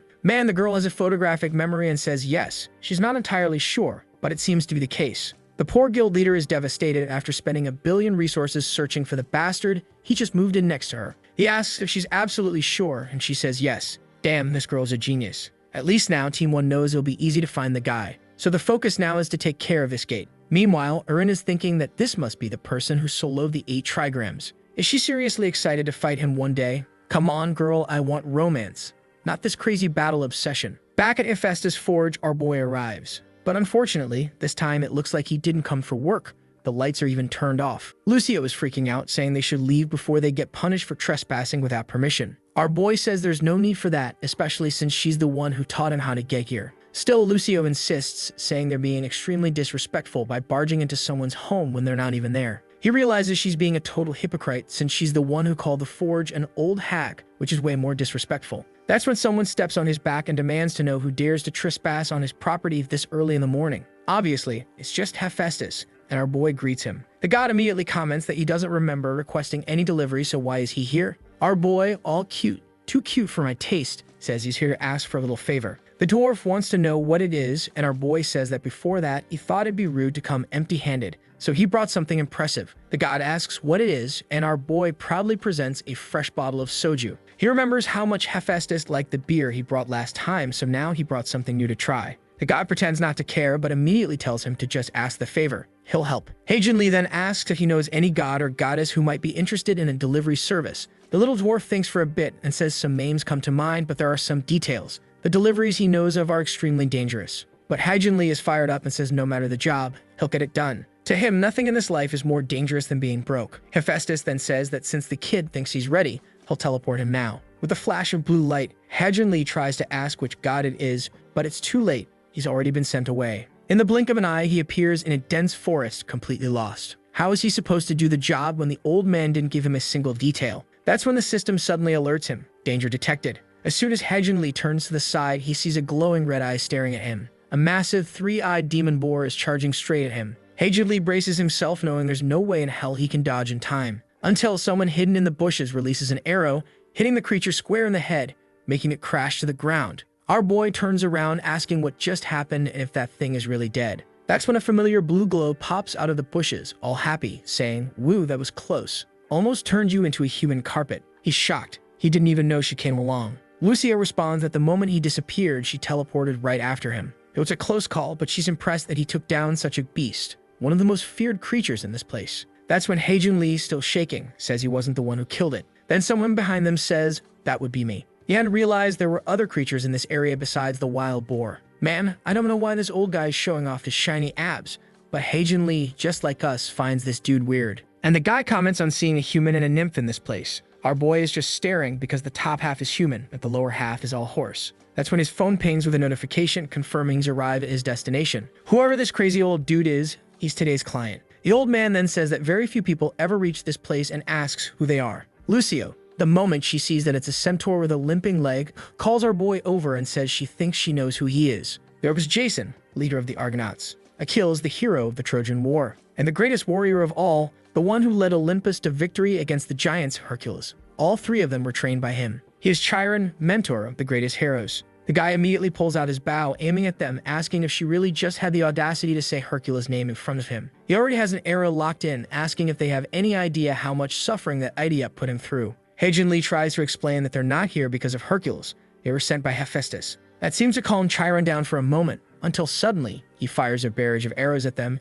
yelling that they must think he's some kind of fool. Luckily, our boy's enchanted gear helps him dodge, but the entire forest gets shredded. Sometime later, inside Chiron's house, they're sitting on the floor and he finally explains how they ended up there. Chiron finds it interesting. He knows Hephaestus wouldn't casually mention his name to just anyone. The problem is that no matter how he looks at this kid, nothing about him screams hero. But on the other hand, he's traveling with a nymph. Even the most celebrated heroes rarely had an ally like that. Meanwhile, Haejin Lee is asking Lucio why this guy won't believe them when they've already explained everything. To which she responds that she has no idea. She heard that this man was supposed to be kind-hearted. That's when Chiron makes his decision. He's going to believe them. They celebrate, relieved. Then he asks if it's true that they can retrieve anything. Our boy says almost anything, and with that, Chiron decides to give him a chance. He grabs an empty container and says that if he heads north, he'll find a massive lake. He's supposed to go there and collect some saliva from the fool that resides in that area. Our boy takes the jar but gets a little freaked out by the word saliva. Wait, does this guy seriously want him to fill this thing with spit from something?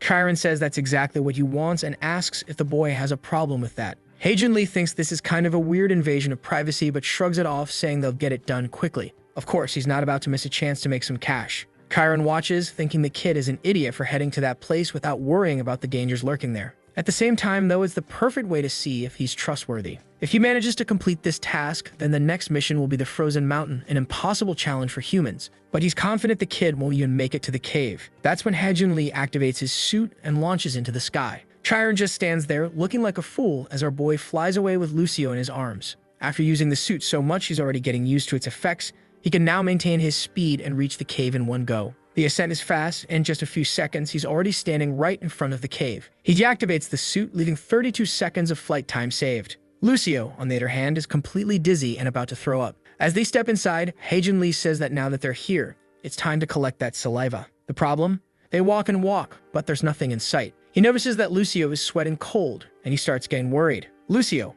all wobbly, insists that she's a high-ranking elite warrior and that she'd never be afraid of anything. But suddenly, they hear the sound of a single drop of liquid falling. Lucio screams in terror. Haejin Lee tells her to calm down. It's just a drop. It's not like they're going to run into a monster right at this moment. And that's exactly when he senses something move nearby. He turns his head and sees a massive 36-headed serpent, most likely the legendary Hydra. Good news, finding the source of saliva won't be hard. Bad news, that thing is strong as hell. Back at Chiron's house, he wonders where the hell that kid went. He thought he was just some random mortal who could have guessed he had those kinds of abilities. But even with that trick, there's no way he could have scaled the mountain this fast. That's when he notices the crater left behind from where the boy launched himself. He activates a skill, confirming that the kid actually made it to the cave. He prepares to leap there himself, but his injured leg holds him back. Still, he manages to jump, saying it'd be crazy if the boy actually went inside. After all, that cave is home to an immortal monster. Meanwhile, Haejin Lee is smiling graciously. Or, well,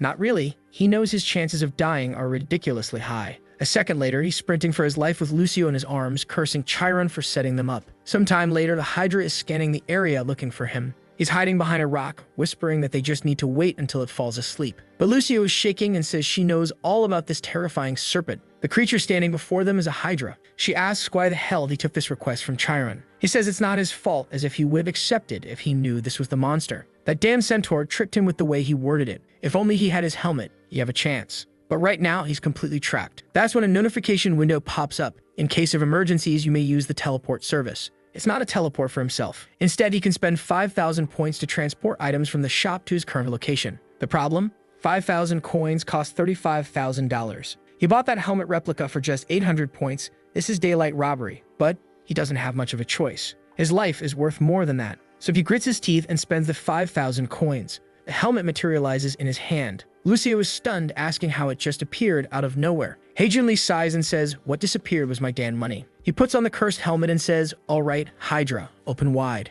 He starts walking straight toward it. Lucio freaks out, asking if he's lost his mind. She warns him that the exit is in the opposite direction. He says he knows that, but he's going to handle this. Lucio panics and tells him that thing is no baby. It's a true monster. The Hydra is the child of a god, and its venom is so deadly that even the gods of Olympus fear it. Our boy says that this so-called Typhon, who is her father, must have really gone on some wild adventures to have such an ugly daughter. She tells him to stop with the jokes and warns that the Hydra is on a completely different level from the Sphinx. But he tells her to relax and wait for him at the entrance, assuring her that everything will be fine. Lucio gets mad and storms off, saying she hopes the Hydra's venom burns his skin off completely. The poor guy is left there thinking she really didn't have to go that hard with the curse. But now it's time to deal with this creature. With the effect activated, he starts walking toward it. It seemed to be asleep, even with its eyes open, as venom dripped from its mouth. With that, he opens the container and moves to collect it. When he sees the venom touch the ground and melt everything away, he realizes that anything would be destroyed by it. He has no idea why Chiron wants something like this, but this amount should be enough. Considering the giant monster right in front of him, he better be paid well for this.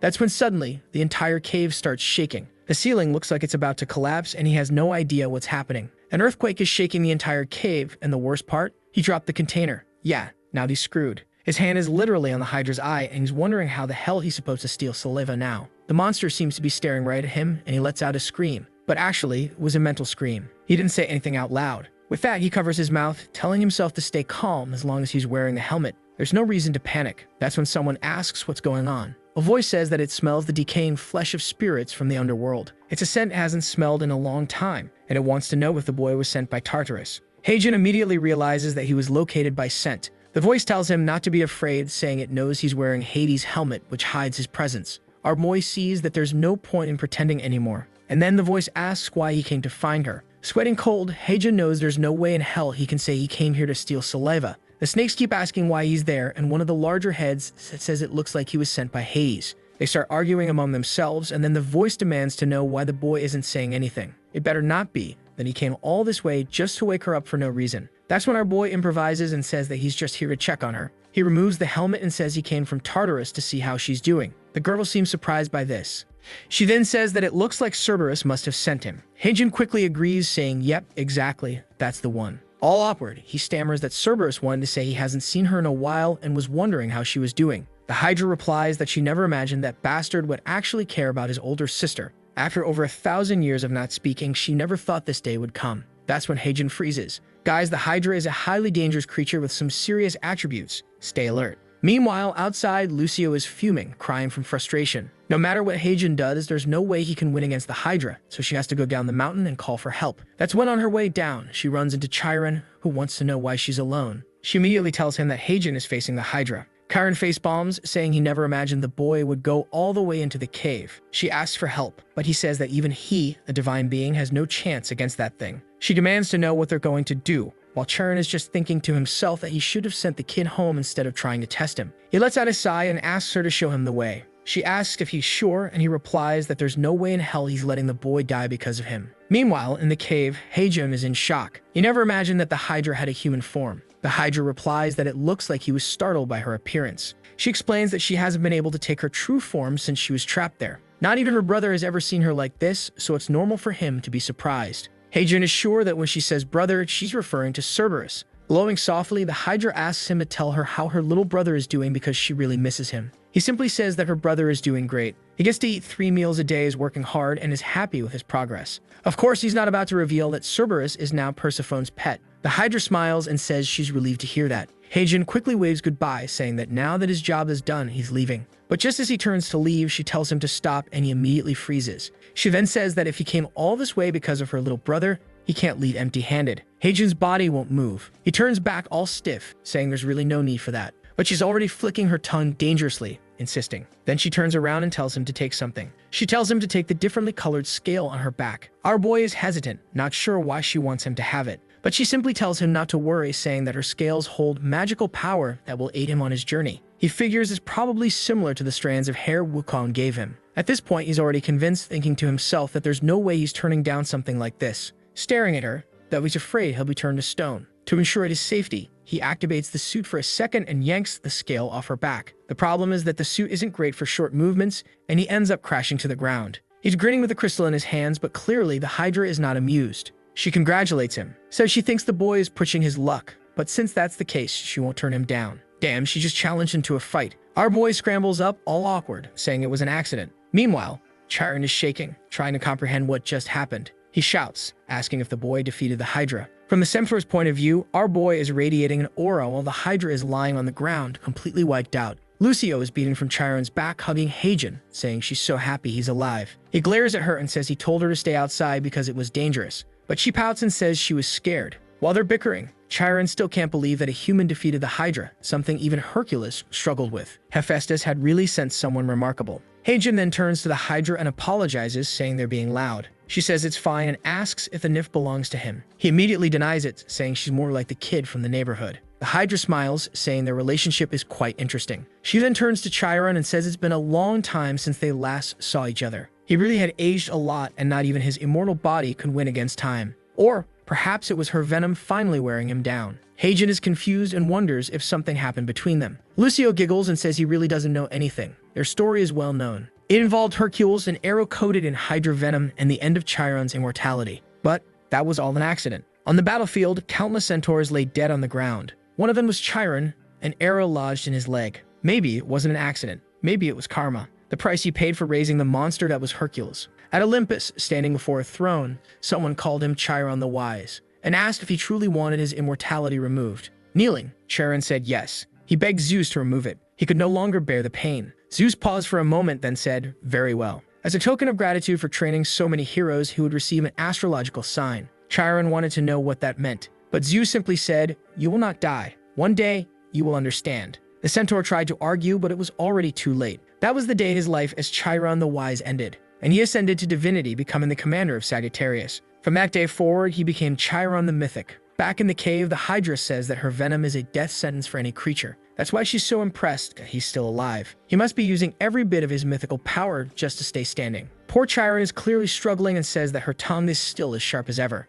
Maybe he should cut it off. The Hydra smirks and says his mouth is dirtier now. As far as she remembered, he used to be a gentle soul. She then turns to Heijin and asks if his name is Heijin. He nods. He's organizing two very important things, and a light flashes, blinding him for a second. Then the Hydra raises a small vial and says she knows he came here for her saliva. Chiron asked him to retrieve it. Our boy asks if she knew from the beginning. She laughs, saying, of course, because he reeked of Chiron. She then turns to Chiron and tells him to come take it. But Chiron hesitates and asks what she wants in return, because he knows she wouldn't just give it away for free. The Hydra sighs and says that everyone always treats her like some terrible villain, but she reminds him that she never poisoned him. That was Hercules. Heijin, completely overwhelmed, realizes that this completely rewrites the mythology. After explaining the real story, he's still shocked. The Hydra then holds out the vial and says she's been waiting for this moment, for him to finally come collect it. Chiron hesitates for a second, then takes it from her hand. He uncaps the vial and drinks it immediately. Holy hell, I don't know if that was an antidote or not, because his whole body starts burning. The venom seems to be spreading even faster through his leg. His vision blurs and he collapses.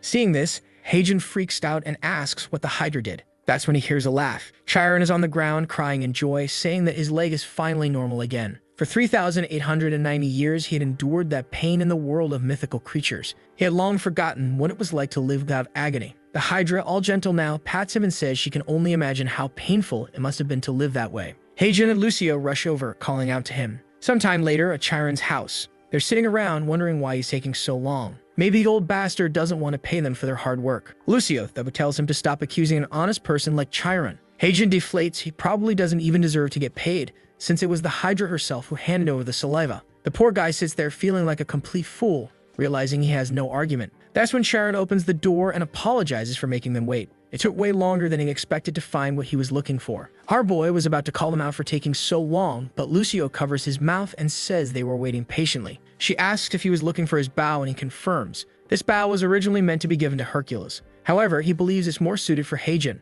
Our boy, being a complete idiot, is annoyed, saying he would prefer to get some points, but he's sure Chiron is a bad negotiator. Thinking it's just some random item, he accepts it anyway. But right at that moment, the door swings open. They both ask who's there, and a man walks into the room, apologizing for barging in like this. Lucio seems to recognize him, and damn, the guy is holding a sword, dripping in pure swag. This is Ares, the god of war. Heijin, still clueless, mutters that he only knows this guy is Olympus' biggest troublemaker. Lucio warns him to be careful because Ares is currently the prince among gods. Being the son of Zeus and Hera, he's the son of a king and a divine queen. Ares comments that it's strange to see a mortal with a nymph. He asks if he's Heijin Lee. Our boy confirms, and suddenly Ares lunges forward, saying he's finally found him. Heijin doesn't stand a chance, but then Ares collapses to the ground, begging for help. Our boy is completely lost. At 27 years old, Heijin Lee became the first human to make a god meal. Sometime later on a train, Lucio comments that this weird car is super fast. He tells her that it's not a car and tells her to keep her voice down because there are other passengers.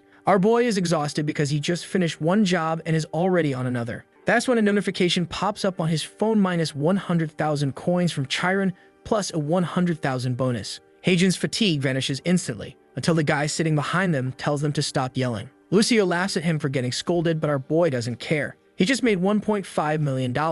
Now the only problem is this urgent mission saving Ares Hunter in 5 hours. Back at the house, he asks what the hell this job is about. Ares explains that he hired a hunter, but when he checked his location, the guy is marked to die today. Heijin asks why Ares doesn't just handle it himself. Lucio explains that this violates the law of causality. Chiron clarifies that it's forbidden for gods to interfere in the life and death cycle of humans. No matter how hard it is to accept, all gods understand that fate isn't in their hands. However, Ares insists this is different. He can't let this hunter die. He bet everything he had on this person. There's a type of mythic level hunter. Basically, gods can invest points into hunters to grant them more power. As the hunter gains fame, the god earns more and more. On the other hand, if a god invests their points into a hunter and they die before completing their mission, it's like investing in cryptocurrency and losing everything. Chiron tells him he's crazy for betting everything on a single hunter. Turns out Ares is a gambling addict. Ares is shaking, begging for help just one more time. Not only did he invest his own points, but he used his father's points too, without even knowing. Heijin and Lucio are shocked,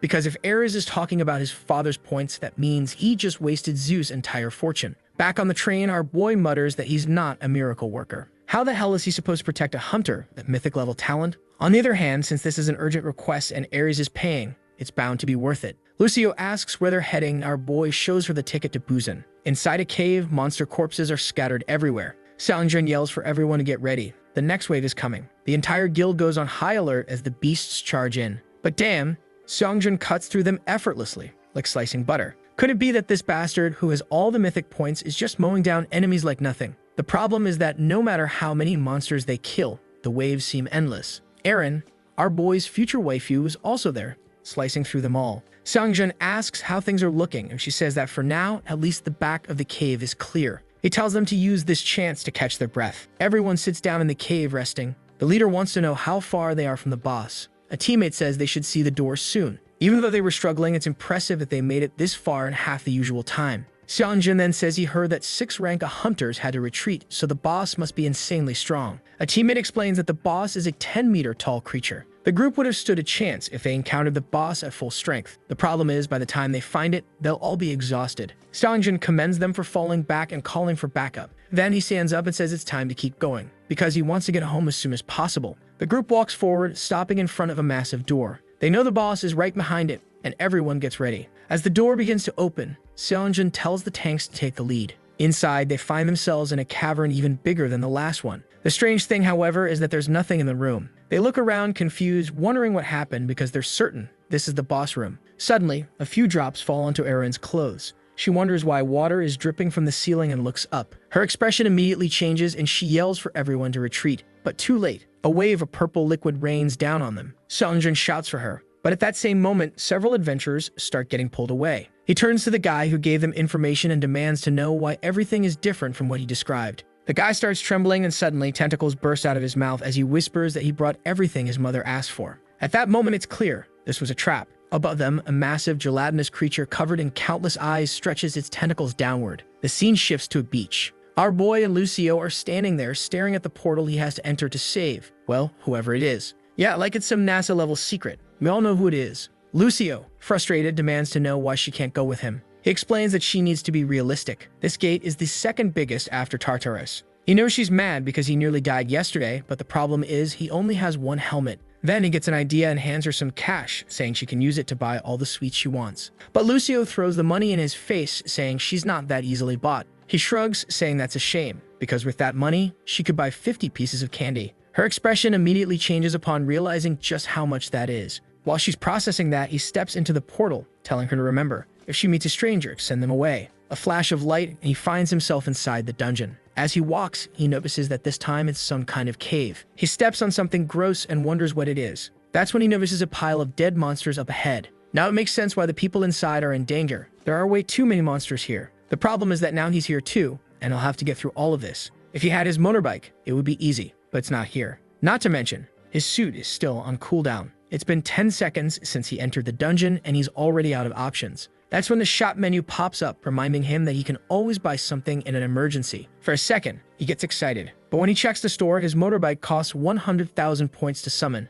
What kind of bike costs 1,000,000,001? As he's complaining about the price, someone approaches him from behind. The person asks what he thinks he's doing, and he jumps from surprise, accidentally tapping the motorbike purchase. It's Lucio, saying there was no way in hell she was letting him go alone. And just like that, there go 100,000 points. He demands to know what she's doing here. He already told her she couldn't come. Lucio, as stubborn as ever, says she already told him she was coming. Poor Heijun is giving her an earful when suddenly something glows beside them. Lucio tells him to take a look. And sure enough, the motorbike appears. But wait a second, this isn't his old bike. He bought a new one. Our boy is beyond hyped, and it's a good thing because a whole swarm of monsters is coming. He throws Lucio onto the back and accelerates through the dungeon. Meanwhile, back in the boss room, the purple slime rain is still falling. Stangjun realizes that this was the boss's plan from the start. And now, unfortunately, everyone is trapped in the tentacles, except for him. As he searches for a way to save them, a strike comes from above. He barely dodges and unleashes a storm of slashes. Attacks are coming from all directions, and he knows that sooner or later, he'll get caught. The problem is, how does he fight a boss that's on the ceiling? It's nothing like what they were told to expect. On top of that, it's the first time he's heard of a monster capable of taking control of a human. If this thing escapes the dungeon, the entire world will be in chaos. It has to be stopped here. Inside one of the tentacles, Erin is floating. Suddenly, her eyes snap open, and she destroys everything around her with a barrage of slashes. Right then, Stangjun rushes over and says he's glad she made it out. He asks how she's feeling, and she says she's fine, but at her limit. They need to bring the boss down quickly and free everyone trapped. She charges ahead, saying she'll draw its attention and create an opening. The boss sends more attacks her way, but she dodges effortlessly. She lunges in with her daggers, landing a direct hit. That's when she sees the opening Stangjun was waiting for. He activates the divine power of Ares. His strongest attack, Mars Punishment. Energy gathers and explodes, engulfing the boss in a massive pillar of flames. A few seconds later, he's completely exhausted. This skill is one of the few mythic class abilities, so he's sure the boss is dead. It's only because of this skill that he keeps his title as guild leader, and until now, no boss has ever survived. But of course the boss survived. Otherwise, our boy wouldn't have to show up to save this idiot, and the damn thing wouldn't still be staring at him with its cursed demon eye. The poor guy is wondering how this monster is still alive, but Erin just yells at him to stop standing around like an idiot and start running. Looks like the guy is even up on life because he just apologizes and stands there. As the boss charges up another attack, he declares that this is their end. Stangjun is going full drama mode, saying he wasn't strong enough to save his friends. The boss's eye swells up, preparing to fire, when suddenly, a motorbike speeds straight through it. Our boy grins and says, "Delivery's here." Both Stangjun and Erin are speechless, their jaws on the floor, unable to process what just happened. Meanwhile, Heijun is fuming over the fact that his 100,000 coin motorbike is already covered in filth. But hey, he made one hell of an entrance. Through the cloud of smoke, the guild leaders are staring in shock, trying to comprehend what just happened. Why the hell did a guy on a motorbike just show up? Suddenly, someone steps forward, saying that humans really gave this thing an awful name. Lucio, in full biker mode, says she's the elite pilot. The two of them are just staring at this weird little girl, trying to figure out who she is. Meanwhile, Lucio is standing there, striking a pose, telling them not to freeze up in front of the great Lucio. But just then, the guy with the monster mouth appears behind her. For a second, she thinks this is the end for Mega Racer Lucio, until Heijun swoops in, yanking the disgusting creature out of his mouth, demanding to know what kind of freaky people these are. The poor guy who is getting devoured immediately passes out in Lucio's arms. Heijun then notices a flash of light, turning his head just in time to see that, even with its eye pierced, the boss is still alive. At that moment, he knows, this must be the true boss of the dungeon. Looks like he arrived just in time. He asks, which one of you is Stangjun Park? From the back, Stangjun responds that it's him. Our boy stumbles over, circling him, asking if he's hurt, checking him up and down. He's super curious, saying that his face looks familiar. That it hits him, he saw this guy in Tartarus. He never imagined he'd run into this hunter all the way out here, small world. Stangjun yells at him to focus and kill this damn boss already. But Heijun just shrugs and asks what that has to do with him. As far as he knows, it's hunters who kill monsters, and he's just a delivery guy.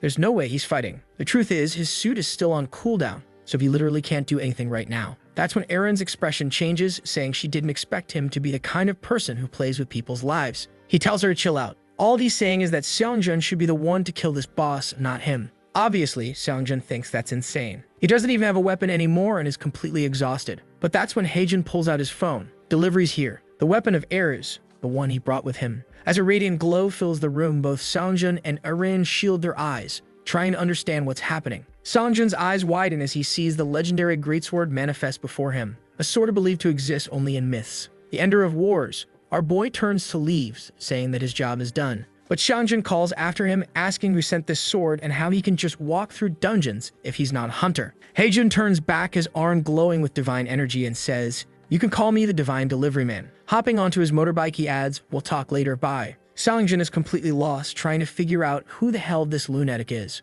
Meanwhile, the boss is preparing another attack. With no other option, Seongjun grabs the sword, his only chance. The moment his hand touches it, a red energy surges into the sky, and he feels an entirely new strength course through him. For a second, his entire form shifts. He is fully awakened into Ares' mythic form. Eren watches, stunned at the immense power radiating from him. The boss prepares its final attack, but now Seongjun is cold, calm, and calculated. He prepares his own strike, saying that for the first time he actually feels like he can win this fight. He activates Ares' divine power, causing the sword to grow massive, engulfed in roaring flames. With a single swing, he slashes forward. The boss retaliates, launching an attack of its own, a full-on Dragon Ball clash. But just like Goku is the protagonist, Seongjun is not. Even so, his attack overpowers the monsters, completely vaporizing it. The explosion forms an X, illuminating the entire cavern. As the smoke clears, Eren stares in shock. Not only did he kill the boss, but he also destroyed the entire ceiling. Damn, this guy is insane. At least Ares' power is finally fading. Otherwise, he would have been way too OP. Ares catches the unconscious guy and says he did a good job. But she's far more curious about who that biker kid was. Back in the city, our boy is starving and just wants to find some food. Even the Divine Delivery Man has needs. Meanwhile, the news is already reporting that the gate in Hyundai City has finally been cleared. And it's all thanks to the strongest hunter in the country, Seongjun Park. Or so they say. Lying in a hospital bed, Seongjun mutters that it's all anyone is talking about. But he knows that without that delivery man, he wouldn't have stood a chance. He glances to the side, lost in thought. That guy isn't normal, especially considering he's delivering artifacts that belong to the gods. At that moment, someone comes running down the hallway. It's Doyen, who bursts in, calling for the guild master, asking if he's okay. But as soon as he sees the boss, he mutters that the bastard doesn't even look that hurt. Then he gets excited, saying he heard that the kid completely destroyed the boss. No wonder he holds the title of the third strongest. Besides, he wants to know what that red sword was and where the other one went. Seongjun simply responds that it broke. Shocked, Doyen immediately says that sword cost 100 billion, so how the hell did it break? But the guy tells him not to worry because the new one he got is much better. An item delivered by none other than the Divine Delivery Man. Doyen is practically having a seizure, drooling. Who knows what's going through his head? But Seongjun says it's good he's here because he needs a favor. Now that he knows the identity of that guy, he wants Doyen to find his address. Doyen asks why, and obviously the boss wants to recruit him into the guild. The scene shifts to the Temple of Ares. Ares himself walks in, grinning, saying that since the kid came back, he must have delivered the sword. Our delivery man tells him not to worry, that he delivered it smoothly, and that the hunter is alive. Ares relaxes, saying it's no wonder the kid has such a solid reputation. Then he tells him to come inside because he wants to give him his reward. The kid smiles, thinking there's no way he's falling for a trick from Olympus' biggest troublemaker. Meanwhile, Lucio tells him to show more respect since this man is a prince of Olympus. That's when Haejun Lee suddenly remembers, right, this guy is royalty. They walk through the temple while our boy curiously glances around. Suddenly, Ares stops and calls for Lucio, telling her to wait there for a bit. Only Haejun Lee is supposed to follow. The poor girl doesn't even get an explanation and our boy just waves goodbye. They continue down the temple's corridors and suddenly, Haejun looks up, startled. The door in front of him is massive and Ares says it weighs 3 tons. Our boy asks how they're supposed to open the Hunter x Hunter style door, to which Ares replies, just use Nen and boom, the door opens. Obviously, the amount of treasure inside is absurd. Everything in there belongs to the heir of Olympus and the god of war himself, Ares. Of course, our guy immediately wants to know how much all of this is worth and asks if he can pick anything. I thought Ares would be stingy, but he actually tells him he can choose whatever he wants. Then he crouches down, saying he knows something good and pulls out a golden box. Haejun Lee asks what it is and the guy says he doesn't know either. Our boy wants to know why he's giving him something like that then. To which the god responds that even for him, this item would be considered a rare treasure, so it's best to keep it. He doesn't know exactly what it is, but he guarantees that whatever it is, it's definitely not useless. After all, it was given to him by a god of Olympus, who said it was one of the most precious treasures he owned. He's curious about it himself, so he's sure it must be a great reward. However, judging by Haejin Lee's expression, it doesn't seem like anything good. He says it's garbage and Ares tells him to show it. So our boy pulls out a tiny wooden stick, maybe a reference to that other work where a level 99 wooden stick became overpowered. Out of nowhere, the scene shifts to a vast ocean, where a large ship is sailing and a man shouts that they have a problem. They run into a group of sirens and yeah, that's definitely a problem. Poor Jason, he's about to fall for their song. The scene shifts back to our boy smacking Ares with a stick. Everything is a mess, but we're back with our boy waking up. His body is exhausted. Looks like he slept for a long time. After getting a wooden stick from Ares, yeah, weird, he went home, passed out, and now he's waking up to Lucio dreaming about sweets. He tells the cursed child to wake up, but then realizes she's probably really tired too and tucks her in with a blanket. Sometime later, at a convenience store, he buys an energy drink and some chocolate, checks the cashier, and glances to the side. A poster announces that the hunter exam is coming up. It's in 3 days, but becoming a hunter is something he's never even considered. The problem is that it's getting harder and harder to enter and leave dungeons while keeping his identity hidden. Maybe he should give this hunter thing a shot. He heads home, Lucio asks for sweets, and he says he brought something good. But then a system notification pops up. It's a request from Hephaestus, and he tells her they'll have to eat later. With his new motorbike, he arrives at the scorching hot location, greeting the dwarf god. The little guy is happy he arrived so quickly, and our boy asks what's up. Hephaestus says that lately, everyone's been talking about how he saved Chiron's leg and helped Ares. Haejin, looking all awkward, says he didn't think the news would spread so fast. It was all just luck. Then he asks what today's delivery is, and the little dwarf glances behind him. A man approaches, and Hephaestus says he arrived at the perfect time. At that moment, Lucio looks startled at the man's face. And as always, Haejin has no idea who it is. Hephaestus then says this guy is as fast as lightning when it comes to sea deliveries. His name is Jason, and he works for Argo Deliveries. And just like Haejin, he has no idea who this guy is. I checked Google and found out that he really is some kind of mythical sailor from the Argonauts. I still have no idea what that means exactly, but apparently he exists. Well, not exists, because it's mythology, but you know, he exists in mythology. He introduces himself to our boy, saying he can call him the Great Adventurer. Man, I can't believe I actually Googled him, just to have them explain the whole thing to me now. But basically, Jason has a group called the Argonauts, which is made up of a bunch of travelers and Avengers. Jason thanks our boy for healing his adoptive father's leg. Then he asks if they can get straight to business, and Haejin says that's fine. That's when Jason reveals that his company is facing some problems. Unfortunately, a bunch of sirens have appeared along their route, and they can't get through. In the past, whenever this happened, they had Orpheus to deal with the sirens. But right now, he's away on a long business trip,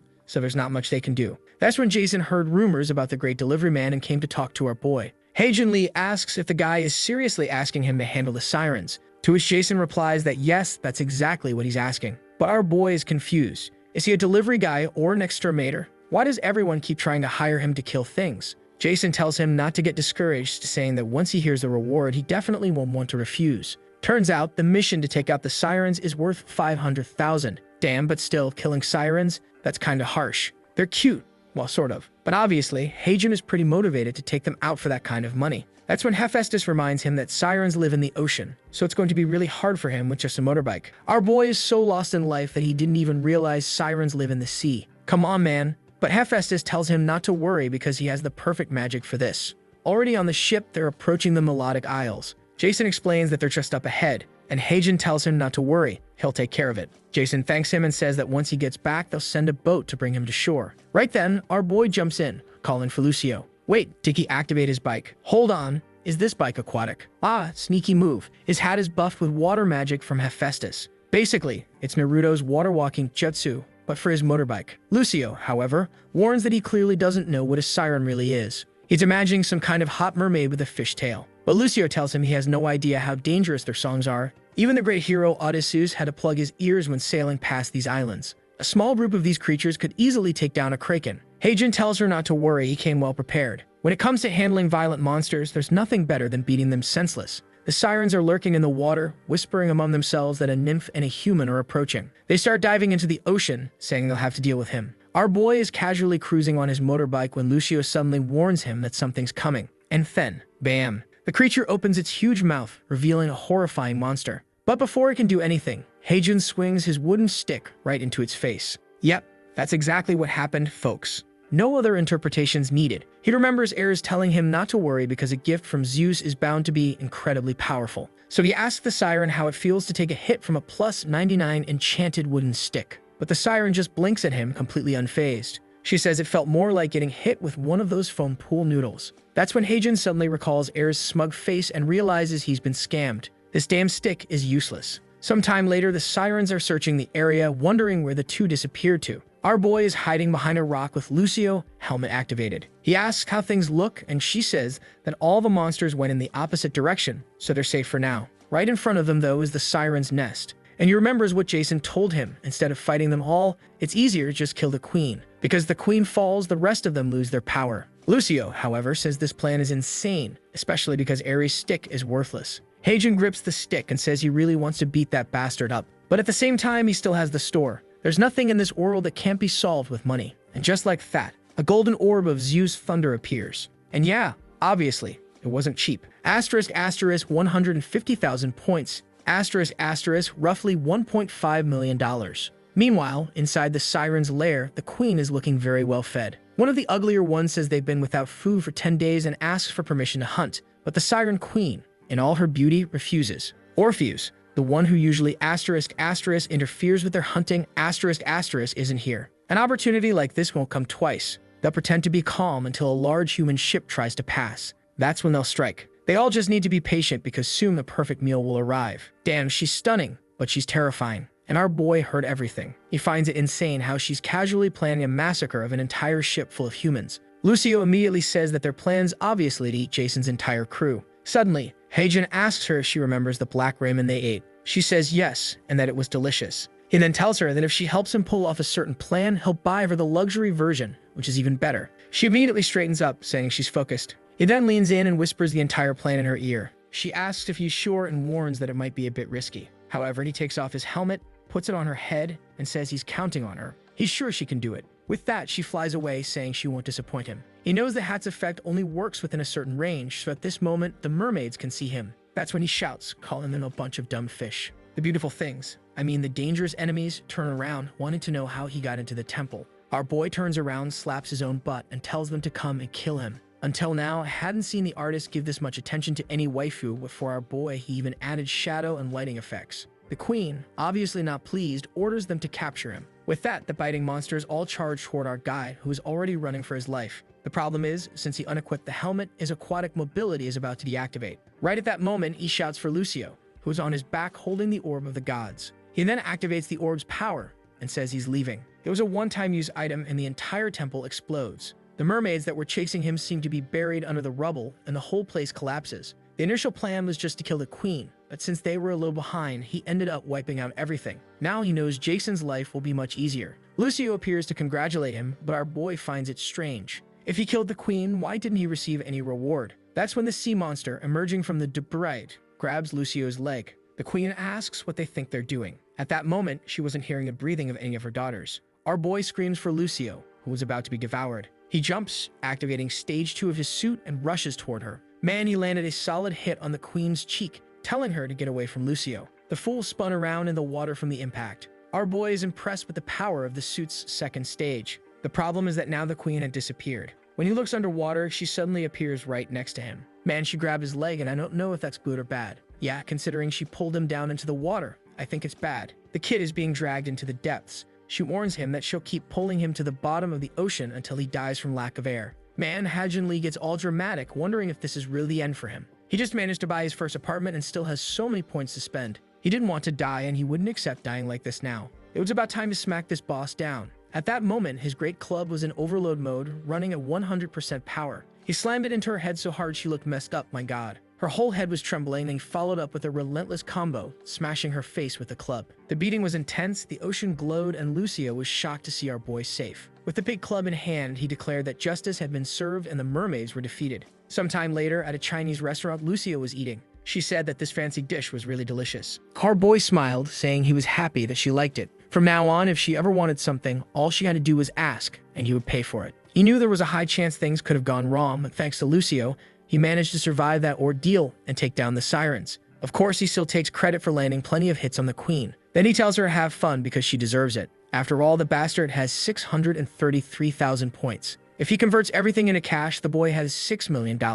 Even considering the 150,000 he had to spend to buy Zeus' power, he still made a huge profit. Fighting monsters really got him interested, and that's when he remembers the hunter exam. Lucio asks what that is, and he jokes that it's fried pork, but to come over and dip it in the sauce. When they're at the restaurant, she says it's delicious, and he tells her the whole plate is hers. Too lazy to keep dipping in the sauce, she decides to pour everything onto the plate. But he immediately smacks her on the head, saying that's bad manners. Sometime later, they're back home, exhausted. She ate a ton, and he tells her she went overboard. These past few days, he's been working hard, so he was thinking about taking a vacation. But right then, the doorbell rings and someone asks if he's home. He drags himself to the door, saying, yeah, he's coming. When he opens it, there's someone there wearing a mask, glasses, and a beanie, asking if he's Hajin Lee. Our boy immediately assumes it's some weirdo and slams the door shut, saying he's not interested in buying anything. The person insists, but our guy is pissed. Since when do door-to-door salesmen even know your name? Lucio asks who it is, and he says it's some annoying salesman. Meanwhile, the poor guy is banging on the door, saying he knows exactly who Hajin Lee is. He's the divine courier. Now he's screwed. The guy really knows who he is. Opening the door in frustration, he sees it's Seongjin with a giant sword. Our guy thinks this dude has lost it and asks why he's here. Seongjin says it's obvious. He's here to recruit him into the Yangwon Guild. Later, at a cafe, Seongjin reaches into his pocket and says that before they get into details, there's something he wants to give him as a reward for his help last time. Our boy accepts it and bam, he just scored $500,000. Easy money for this kid. With a smug look, he says it wasn't necessary to give him that much. Seongjin reassures him it's fine, then says it's time to talk business. If he signs with the guild, he'll get a $200,000 signing bonus plus an annual salary of $300,000. On top of that, he'll earn incentives based on his contributions. He asks what the boy thinks of the offer. Seongjin is certain that kind of money would change any hunter's life. There's no way he can refuse. Doyeon, back at the hospital, told him that not only is Hajin not a hunter, but he doesn't even have an official license. Even so, he was doing deliveries inside Tartarus, took down 8 trigrams, and mysteriously ended up in another dungeon. Even without a license, having him in the guild would bring in a lot of money. Seongjin is pumped, until our boy apologizes and says he's going to decline. The fool was already talking dates, thinking the deal was sealed, but Hajin reminds him once again that he's not accepting the offer. Now outside, completely desperate, Seongjin says they can renegotiate the terms. But our boy says he's not interested in joining any guild. The guild leader wants to know what he's doing that's better than this life-changing offer. Our boy shows him his phone and says, obviously, his deliveries. The moment he accepts a request, Seongjin is blinded by the flash, and our boy vanishes. The scene shifts to the middle of the mountains. Lucio comments that he said he was going to rest today. Dripping with sweat, he says that was the plan. He figured the damn customer who made the request would be at the top of a mountain. Usually, when he accepts a request through the phone, he gets teleported straight to where the person is. However, for some reason, this time he ended up at the base of the mountain and has to climb all the way up. It's that damn Seongjin's fault for trying to recruit him into the guild when he has no interest at all. He has some suits with cooldown times, but he doesn't actually have any powers. Besides, he can make way more money with deliveries than with that offer, so Seongjin can go screw himself. Sometime later, they finally reach their destination. Both of them are exhausted, but suddenly, his expression changes. Right in front of him, there are giant dark slimes with a bunch of eyes all over their bodies. As he wonders what the hell this is, she says she has no idea either. Then, while walking around, he steps on one of them and feels the same sensation as with that monster he encountered in the dungeon. He asks if she knows what kind of creature this is from mythology, but she says she's never heard of anything like it. Just as she says she has an idea of what it might be, the ground suddenly starts shaking. The monster rises up behind him, and our guy thought they were all dead. But then someone with a golden body approaches and throws a punch that makes everything explode. Hajin Lee is completely startled, and the man says he's way too old to be fighting like this. With long hair and covered in scars, he sighs and says his body isn't what it used to be. Turning to his radio, he comments that he's heard a lot about the kid. Our boy is stunned by the size of the legend in front of him and wonders if this is his client. He asks Lucio if she knows who this guy is, and she responds, obviously. He was the one responsible for completing the 12 labors given by the goddess Hera, who, by the way, seems to be quite well endowed. This is the hero who helped the gods defeat the giants, the legendary Hercules. The guy, a little embarrassed, says that's just a children's story and makes him feel shy. Our boy starts thinking that if that's the case, then this is the man who shot the poison arrow into Chiron's leg. Then Hercules asks him if he was the one who helped Chiron recover. All awkward. Hajin Lee says it was the Hydra that helped. He didn't do anything. However, Hercules smacks him on the back, saying he's really happy he did that, almost breaking his suit. Then the guy confirms that Lucio is right. He is indeed Hercules, a demigod from the past, who is now a mythical being that protects Olympus. Our boy and Lucio, skipping long introductions, just say their names. Hercules then explains that he called them because he needs their help. Our guy asks with what, and Hercules points to a cave, telling him to take a look. During the giant attack, that place became a portal for monsters to invade Olympus. Lately, various tentacle creatures have been emerging from there, and he's never seen anything like them before, so he suspects it might be an invasion from another realm. Our guy has a feeling this might be related to that monster from the dungeon. Hercules says his request is simple. He wants to know where these monsters are coming from. At that moment, our boy receives a mission to find out why the monsters are appearing with a 24-hour time limit. If he fails to complete it or cancels the request, you will lose 200,000 coins. What the hell? However, glancing at Hercules with his bulging muscles, he just accepts, saying he'll try to figure it out quickly. Hercules then says he's exactly how his wife, Abby, described him. Our boy suddenly remembers that this Abby is the first airhead who opened the door for him to make his first delivery. And with that, our guy starts thinking about how interesting it is that all this mythology is interconnected. Then the system says it will guide him to the destination. However, our guy notices something strange about the map. Looking at a cliff, he says it's pointing in that direction, but how the hell is he supposed to get there? Hercules picks him up and tells him not to worry, that he'll get there at record speed. Before our boy can respond, something has already been thrown. Meanwhile, back at Songjin's guild, Doyen bursts into the room in a panic, calling for the guild master. The leader tells him not to just barge into his office like that, but Doyen is eager to know how the conversation went with the delivery guy. The leader simply explains that he was completely rejected, and the guy didn't even seem interested in listening to what he had to say. His friend finds that weird, since the offer he made would change anyone's life. But Songjin says he has no idea, the guy really just disappeared out of nowhere. Doyen thinks that's a random excuse, but the other says he doesn't think that's the case. He's been thinking about how Heijun appeared in that dungeon before. On top of that, after everything happened, he even received a message from Ares himself confirming that he sent that item. Songjin tells him not to worry, that he'll try inviting that kid to the guild again. Meanwhile, he's just chilling, playing his Dark Souls, sneaky bastard. At that moment, Doyen comments about how his sword is still in perfect condition. Since he got Ares' sword, obviously he sold the old one, which was also worth a fortune. The plan was to use part of that sale to recruit our boy, but, well, he told him to go screw himself. Doyen then says that apparently he hasn't heard the news. There's a guy from Japan who seems very interested in buying it. The leader comments that if that's the case, it's time to start preparing for the shipment. That's because recently, every time an extremely expensive item is sold, there have been thefts along the way. The sword he used is a valuable item, so he can't risk having it stolen. He thinks about hiring someone, and that's when he remembers. Our boy is a delivery guy, and with that, he tells his friend that he just got an idea. Back with our boy, who was thrown by Hercules and ended up in the middle of the ravine. The poor guy had his head all twisted, trying to figure out why he got tossed like that. That's when the system notifies him that he's actually almost at the location. Afraid of having every bone in his body shattered, he pulls out his little motorcycle midair. He's accelerating straight down, then boom. Not sure that was a good idea. Smoke rises, but it turns out the bike has some insane shock absorbers. The boy knows he only survived because of that. Hercules almost killed both of them. He even tells poor Lucio, who had passed out, to wake up because they've arrived. The problem now is that he has no idea what exactly he's supposed to be looking for. He starts complaining about how he's supposed to find something he doesn't even know exists, when suddenly, a giant foot lands on his back. The entire place begins to shake, and Lucio clings to his leg, trying to understand what's happening. He remembers that when they encountered that monster in the dungeon, he also felt a similar earthquake. But then he hears someone say the name Hercules. Our boy is confused, not knowing who said that, and looks behind him. There was a guy with something on his back. If I'm not mistaken, this bastard carrying a whole planet on his shoulders is Atlas. And damn, the guy is absolutely gigantic compared to our boy. He wonders why there's a giant down here. Atlas asks if he knows someone called Hercules. All crooked, our boy tries to explain that he was recently hired by Hercules to investigate what's happening in this region. He mentions the 3 monsters, and suddenly, Atlas starts laughing. With a massive glowing sphere on his back, he says that Hercules must be in trouble if he sent someone here just to be found. Our boy, however, wants to understand why there's a giant with a giant ball and what's going on. Boldly, he asks the big guy if he knows any information about everything that's happening. But Atlas replies that he has no reason to help him or Hercules. Our boy asks Lucio why the guy seems so mad, and she says it's crazy that he doesn't already know. The man in front of him is the Titan who carries the celestial sphere, Atlas. After the Great War, where the Titans were defeated, Atlas was punished to carry a planet for the rest of his life as punishment for his entire race. That punishment came from Zeus, who happens to be Hercules' father. So that explains the whole grudge. Our boy thinks to himself that, damn it, Hercules should have mentioned if there was going to be all this drama in the middle of the job. At that moment, Atlas asks if their little conversation is over, and our boy is shocked that the bastard heard everything. Atlas simply says that, just like the nymph mentioned,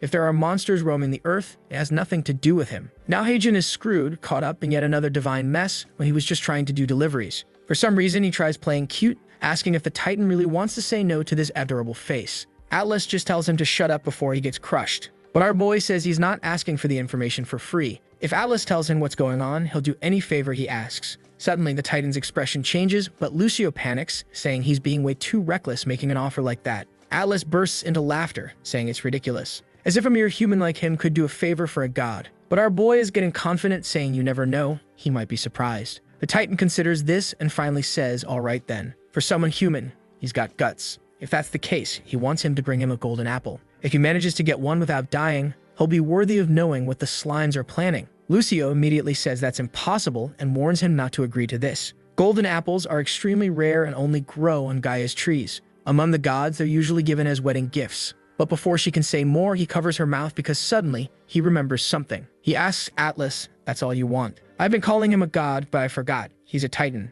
Atlas confirms it, saying he gives his word as a Titan. But our boy tells him to swear by the river Styx. I had to check mythology here. Basically, when a god swears by that river and breaks the oath, they lose their power for a while. Atlas smirks, extending his pinky, saying our boy is really something. But he's not afraid, so he swears by the river Styx. Right then, our boy pulls out his phone and says, well, now you can't go back on your word. The golden apple costs only 1,000 points. Atlas is screwed because our boy can easily buy one from the shop. He spends the 1,000 points and bam, a golden apple appears in his hand. He immediately shows it to the Titan, saying, here's your order. Atlas stands there looking like a total fool, saying this little brat must be joking. Meanwhile, outside the cave, the area is swarming with purple slimes moving around. Hercules is out there, smashing everything that comes out, wondering how long Hajin and Lucio are going to take. That's when he suddenly starts thinking, did I mention the existence of Atlas? He turns back, saying whatever, they'll figure it out eventually, when suddenly, a blue light flashes in the distance. Someone is coming to full speed. It's our boy blazing through the sky on his motorcycle. Now his suit merges with the bike, forming the full body combination. He arrives in record time. Hercules is already getting ready to congratulate him, until the wheel slams right into his face.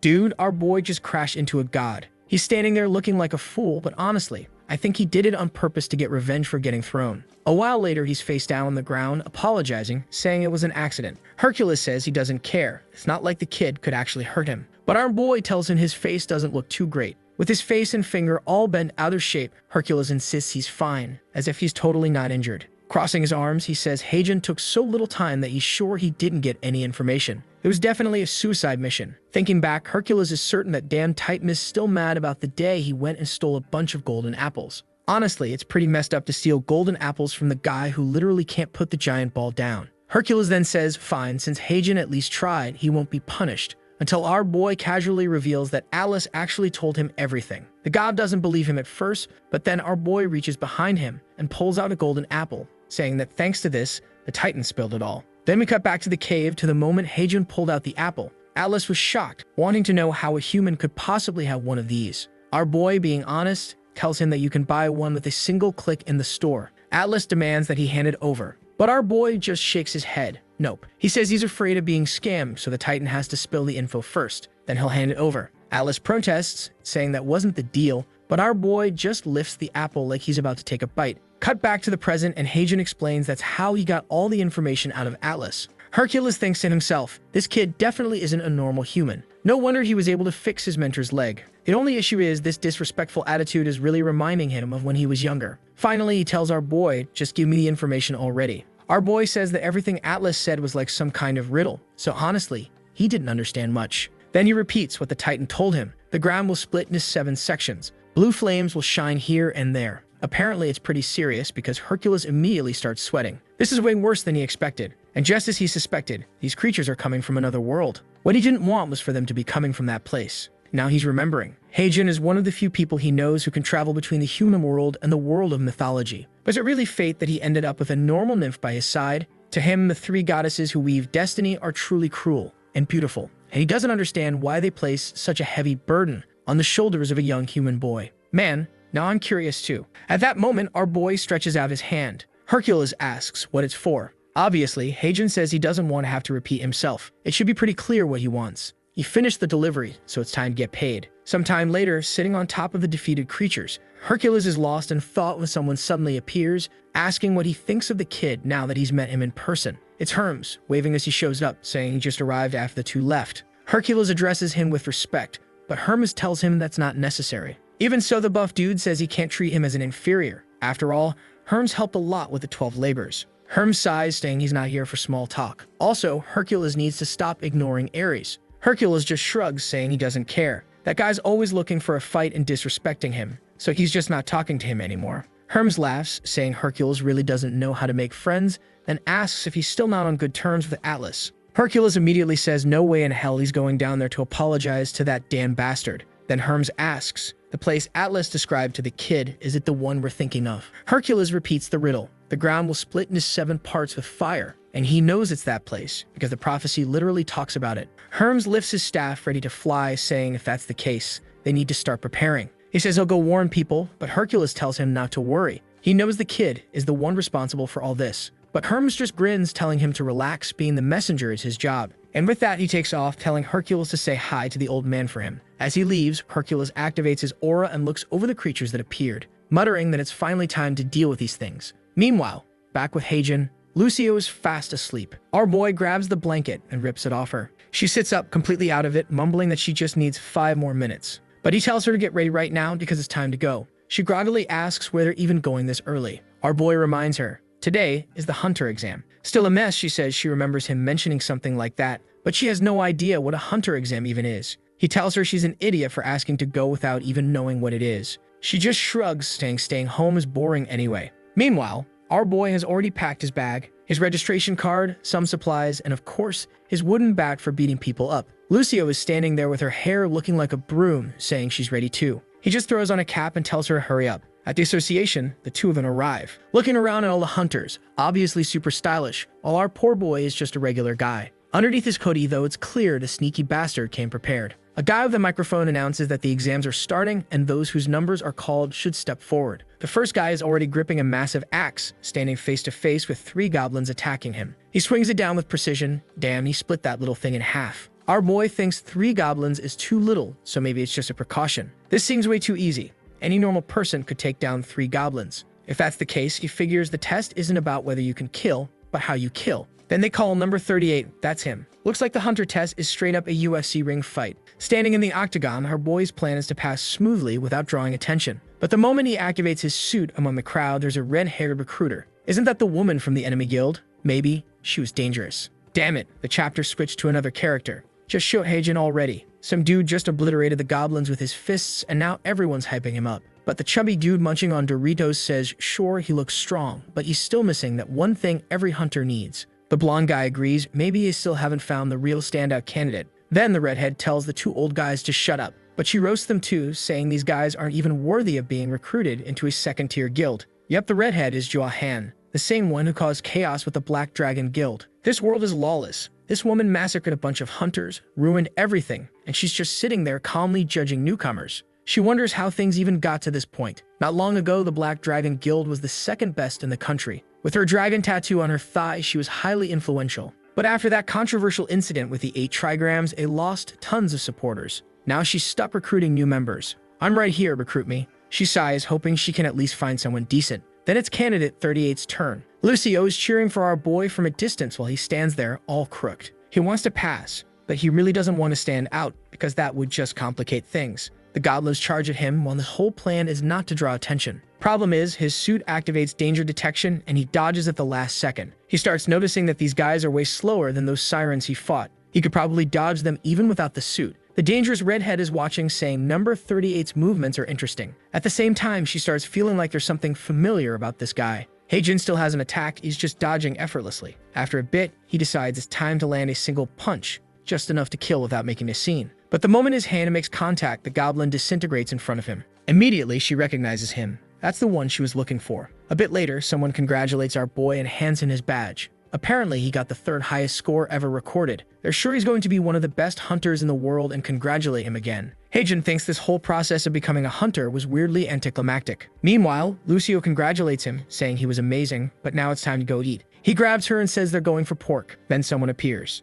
They introduce themselves, saying it's a pleasure to meet him. She's got fiery red hair, red eyes, and introduces herself as Jua Han from the Black Dragon Guild. Our boy immediately recognizes those curves and knows damn well this woman is dangerous. She says she watched his fight and was very impressed with his skills. She wants to know if he's interested in joining the Black Dragon. Before she can even finish her sentence, he's already walked past her, saying, nah, I'm good. She's stunned and tells him to wait, but he just says he appreciates the offer but isn't interested in any guild. But she can't let this opportunity slip. She needs someone like him to bring the guild back to the top. Out of options, she raises her offer minus $5 billion, roughly $5 million, plus a bonus. Suddenly, Haejin pauses and she wonders if she got through to him. He comments on the amount and she confirms, yes, that's the number. She's sure this is enough to make him accept, but then looking at her like she's an idiot, he turns and asks, so if the black dragon is really this broke, huh? Lucio chimes in saying, sounds like they're just stinky. He keeps walking and she runs after him cursing, saying you won't find a better deal than this. Haejin simply replies that he's already been offered something better. Then he drops the bombshell. Seongjin's guild offered him $20 billion. She freezes. He walks away, leaving her wrecked on the ground.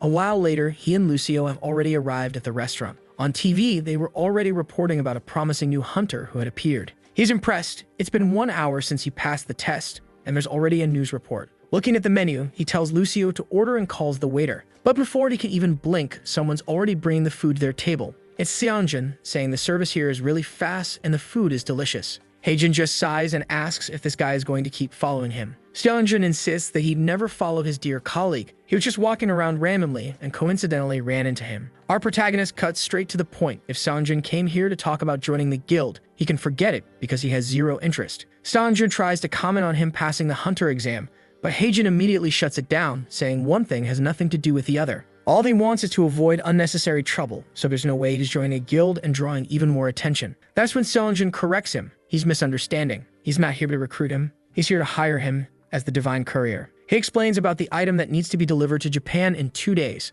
The problem is, some dangerous women have been stealing deliveries. Our boy admits that deliveries are what he does best, even though he doesn't like bragging about it. With a weird look though, he says the pay better be good. Seongjin tells him not to worry. He's sure the offer will meet his expectations. When Haejin sees the number 2, he assumes it's 200 million. But then Seongjin corrects him. It's 2 billion. Obviously, the very next second, Haejin's face slams into the table, saying not to worry, the delivery will be perfect. As Lucio happily eats, Seongjin says he fully trusts in Haejin's delivery skills. Meanwhile, the scene shifts to an apartment. A girl on the floor says, just give the order, Herms. Damn, what kind of shady business is this? In the next scene, they're on a massive cargo ship. Lucio is amazed, and our boy explains that everything here belongs to the Yangwon Guild. He never imagined he'd be in a place like this. This felt more like an escort mission than a delivery. Right then, 2 guards step in front of him, demanding identification. Our boy just casually pulls out his shiny black card and says he's here on behalf of the Yangwon Guild. The moment the guard sees that VIP status, he steps aside without a word.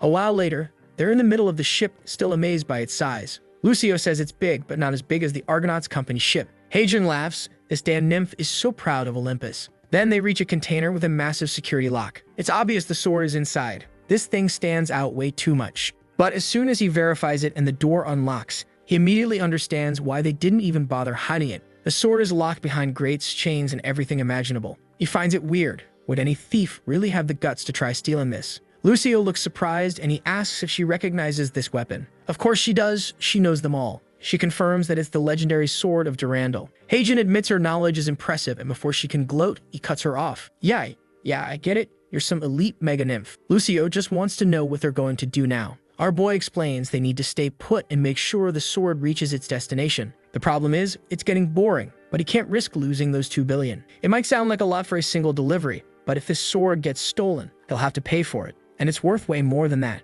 Then he hears a horn. The ship is finally departing. Right at that moment, a strange gas starts spreading inside the container. Outside, the guards, armed like they're in crossfire, are just standing there, totally calm. That is until the gas reaches them and they collapse face first on the ground. At this point, you could loot them for their weapons. And that's when a dangerous-looking woman in a tight outfit appears. With a twinkling star in her eyes, she cutely announces, Phase 1 is complete. Inside the container, our boy is already knocked out. Until, flick. A sharp flick lands straight on his forehead. Lucio shakes him awake and he jolts up, shocked that he fell asleep just like that. She tells him that a weird smoke started spreading. Now everyone on the ship is asleep. He immediately covers his nose, wondering if this gas is the kind that knocks people out. Checking the sword, thankfully it's still there, intact. What's weird is that his suit should have made him immune to this effect. So maybe it's the thief's special ability. Opening the door, he sees a woman, arms folded. She's praying. She's asking the gods to grant her strength so she can be an honest thief tonight. Our boy already knows. This chick is a clown. Without wasting time, he opens his store menu. Buying something useful would guarantee this delivery, but right then the thief moves.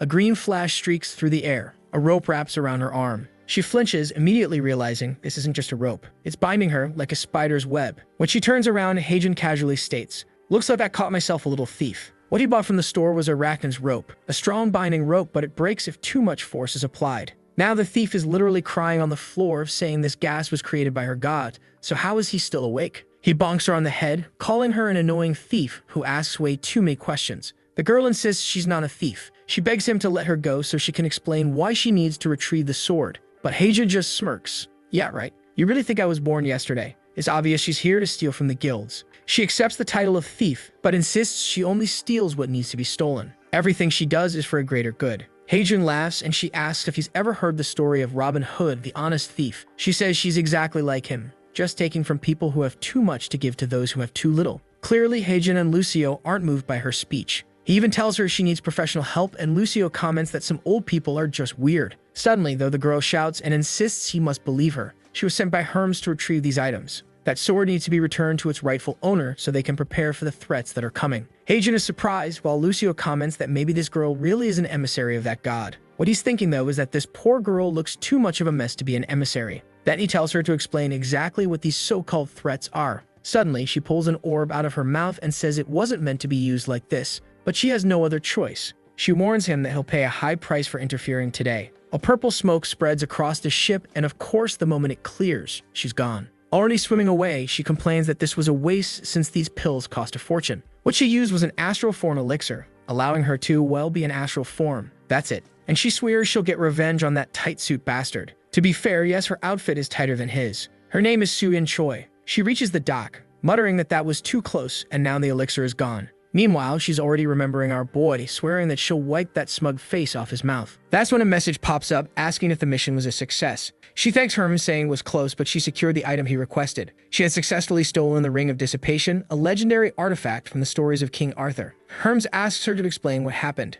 She immediately reports that she used the gas he gave her, but one person was unaffected. The god responds that it's impossible for something like that to happen and demands to know who this person was. She describes him as a guy wearing a tight superhero suit and using a rope that felt like a mythical item to bind her. Immediately, Hermes says that this sounds familiar and asks if there was a child with him. She confirms, yes, there was a small girl with sky-colored hair. But she's confused. How did this god nail it exactly? Apparently, that guy really was important. That's when Ares chimes in, laughing at the coincidence. But he tells her not to worry, that person was chosen. She sighs in relief, knowing that they're all on the same side. Then she pauses and comes to a conclusion. Since they're bound to meet again, she'll personally teach him how to respect his senior. Meanwhile, Heijin is receiving his $2 billion. Just like the guild predicted, a peculiar person appeared and everything turned into a mess. But Durandal safely arrived in Japan, so his job was done. At the very least, his apartment was paid off now. With that, he decides to pay a visit to Hephaestus, since it's been a while since he last saw the guy. Plus, he's curious to see what can be done with the hydroscale he got. The scene shifts to Hephaestus' workshop, with Heijin knocking on the door. Scratching his chin, he notices the lights are off and the guy hasn't shown up. Of course, Lucio immediately suggests they leave and go eat instead. But right then, someone calls Heijin's name. The moment he turns around, he jumps in shock. It's Hephaestus. And just by the look on his face, Heijin already knows. Someone dangerous is coming. He turns to a high-level woman and tells her that this is the Divine Courier. They already knew she was dangerous, and she smiles at our boy, greeting him. The artist is getting bold. Hephaestus introduces her as Frigga, the leader of the Valkyries, who even taught magic to Odin, the supreme god of Norse mythology. But our boy completely misreads the situation, thinking his friend is cheating on his wife with this woman. He grabs Hephaestus by the collar, asking if he thinks he's turned into Zeus. Hephaestus quickly explains she's just a client here for business. The woman laughs, saying Heijin must be quite the character to assume she was having an affair with Hephaestus. Honestly, that was a bit of a roast. The dwarf doesn't seem bothered, while our boy is face down on the ground apologizing. Getting back on track, Hephaestus says they should get straight to business. He tells Heijin that he wants him to deliver this letter. The mission is to deliver the letter to the owner of Helheim and investigate the strange events happening in Valhalla. He has 120 hours to complete it and will earn 500,000 points. Heijin repeats the names, confused, while Lucio starts trembling. She explains that this place is known as the afterlife in Norse mythology, the realm of the dead. She's sure this will be extremely dangerous. Like a true filthy rich bastard, now that Heijin has a ton of money, he's not too keen on risking his life anymore. What if he dies with all that cash sitting in his account? Even if he retires today, he already has more than enough money to take care of himself and Lucio. The absolute peak of financial stability. Hephaestus comments that Helheim is probably too dangerous for him. But before he can even finish, Heijin immediately says, No, I'm definitely taking it. No way I'm rejecting 5 billion. As he confidently declares that this job will be done flawlessly, Lucio kicks him in the back, telling him to stop thinking only about money. Next scene, they're already in a mountainous area with a green lake. Heijun blazing across the terrain on his motorcycle. The place has an extremely eerie aura, probably because it's, the afterlife. Lucio says he only accepted the job because he has no idea how treacherous and dangerous Norse mythology can be. Our boy, however, comments that she used to be a lot quieter. Maybe she should go back to that. But she immediately fires back that it's his fault. Every time they go on a delivery, she feels like she loses a year of her life. In Norse mythology, Valhalla is the sacred place where warriors who died in battle go. On the other hand, Helheim is where ordinary people and the dishonorable end up. Well then, that explains why everyone wants to fight. Either you go to hell and be eaten by demons, or you get into a warrior's paradise. No in between. He remembers that Frigga mentioned she hadn't received news from Helheim for a while, meaning everything should be fine. Calm down, lady, no need to panic. To be honest, that just makes him more suspicious. Now there are 10 minutes left before he arrives. He's really enjoying riding his bike across this little bridge. But halfway through, he suddenly feels something. His chest tightens. The air in his place is completely different, like his entire body is freezing. Lucio says she can't move, and he realizes neither can he. Then a voice speaks from the side. Incredible. A living soul crossing the bridge of Helheim. Damn, another woman. This author is sneaky. He pretends he's not being sneaky, but we all see it. The giant woman stares down at our boy, saying there's something strange about them. She doesn't smell the stench of death on the girl. But the boy, he's already died once. He freezes, completely confused, and asks her to repeat that. Now I'm confused too. Our boy is reincarnated and didn't even know. Damn incoming tragic backstory. My heart's already sinking. Of course, flashback time. Our boy is on his bike on a rainy day. He knows doing deliveries in this weather is a recipe for disaster. But his landlord won't stop texting him, saying he'll be evicted if he doesn't pay rent. His only option was to keep delivering nonstop, until a car cuts him off. But our boy reacts fast. He swerves onto the sidewalk and barely avoids disaster. Of course, he's pissed and about to cuss out the driver. But then, he notices something. His deliveries, all of them, have fallen onto the road. And now he's screwed even harder because he'll have to pay for the damages. As he's typing on his phone, a horn blares. In the pouring rain, the truck driver doesn't see him. And just like that, Truck Kun claims another victim. That's how Hajin Lee died at 27 years old. And for some reason, someone put a drooling photo of him at his funeral. No idea why, but that's how it happened. Back in the present, he mutters that this woman is probably trying to kill him from a heart attack. But she just says that he reeks of rotting flesh. It's ridiculous for him to claim he's never died. Lucio chimes in, saying that since he visited Tartarus, maybe the stench of death got stuck to him. Just like nymphs who live near water smell fresh. Nymphs who live in the sea smell fishy, and the ones near waterfalls smell like moss. Even though Tartarus and Helheim are from different mythologies, both are realms of the dead. Our boy sniffs himself. He doesn't smell anything. But then he remembers. Back in the cave, the Hydra said she could smell spirits on him. The woman nods, saying that makes sense. She's heard about a mortal who met Hades in the depths of Tartarus.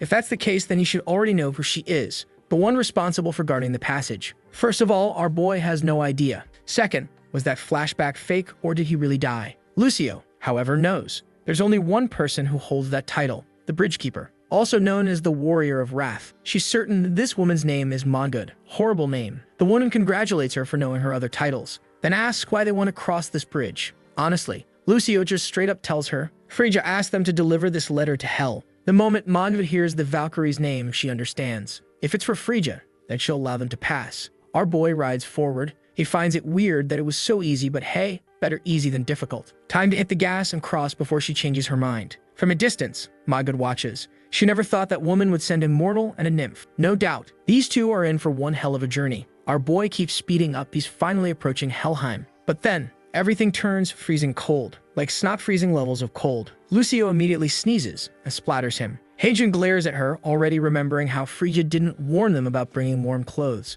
Lucio suddenly remembers. Oh yeah, Helheim is freezing because the dead don't feel cold. Heijun asks why she didn't mention this before. She shrugs, saying it's not like she remembers everything. Does he still remember everything from school? She tells him to quit whining and just buy something from the special shop. Pouting, he reluctantly opens the store. Unfortunately, yeah, that's probably the best option. There was a baby wolf fur coat available, but it cost 200,000 points. At least it provided exceptional warmth, keeping the wearer cozy even in the coldest conditions. He thinks it's ridiculous to spend 200,000 points when his motorcycle only costs 100,000, but it's the only option. He buys it, losing 200,000 points. At least he still has 600,000 left, so that's fine. Putting it on, he tells himself that once he completes the mission, he'll have at least 500,000 points again. Looking back, he notices Lucio is also bundled up in a coat, smiling. He's surprised. He didn't think the purchase would extend to her too. Then he figures it must be like the helmet effect, where nearby people also get covered in the effects area. The next second, he's speeding up, saying that now that he doesn't feel cold, he'll finish this as quickly as possible.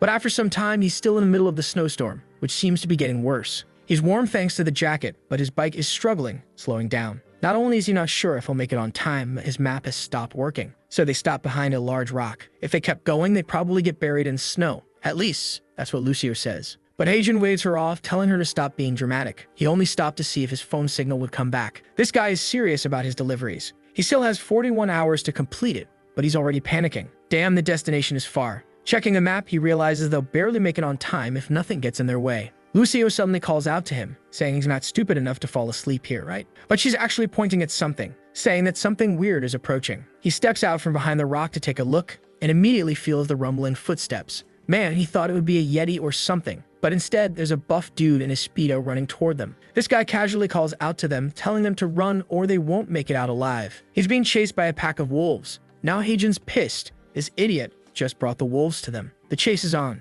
The speeder dude is running for his life, while our boy is flooring his motorcycle. Heijin tries to ask him something, but the guy cuts him off, saying, "Don't talk to me.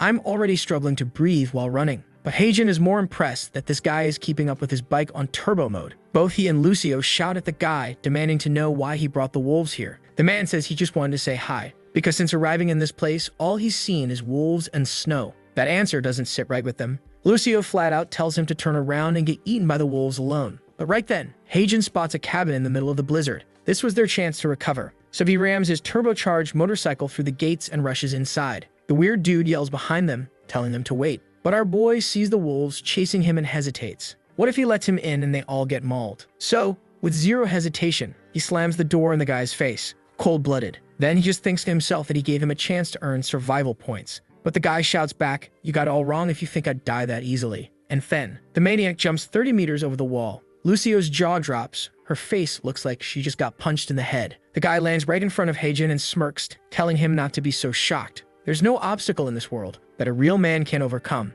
Is this guy a Sigma male or an alpha? Heijin is so impressed by the speech that he's giving off hardcore red pill podcast energy. The Speedo man starts walking toward them, saying he'll introduce himself. But Heijin immediately tells him there's no need to get personal. The guy ignores him and introduces himself anyway, as a descendant of Odin, the wise and powerful father of all creatures. His name is Sigurd, a respected warrior of the Volsung family. With no real choice, Heijin says it's nice to meet him. Sigurd replies that the pleasure is his as well. But Lucio, as always, already knows exactly who he is. She's starry-eyed like a fangirl seeing a celebrity. She exclaims that he's the legendary hero, the one who slew Fafnir. Wait, if this dude killed a giant dragon while half-naked, then he's insanely strong. Lucio explains that his title is the Dragon Slayer. The shameless bastard is glowing with pride, saying that those legends are so exaggerated. No need to put me on a pedestal. But Heijin has already figured it out. This dude loves attention. Sigurd then tells them they shouldn't stand in the cold. They should go inside the cabin. Heijin is suspicious. He doesn't even know who lives here. But the guy simply says,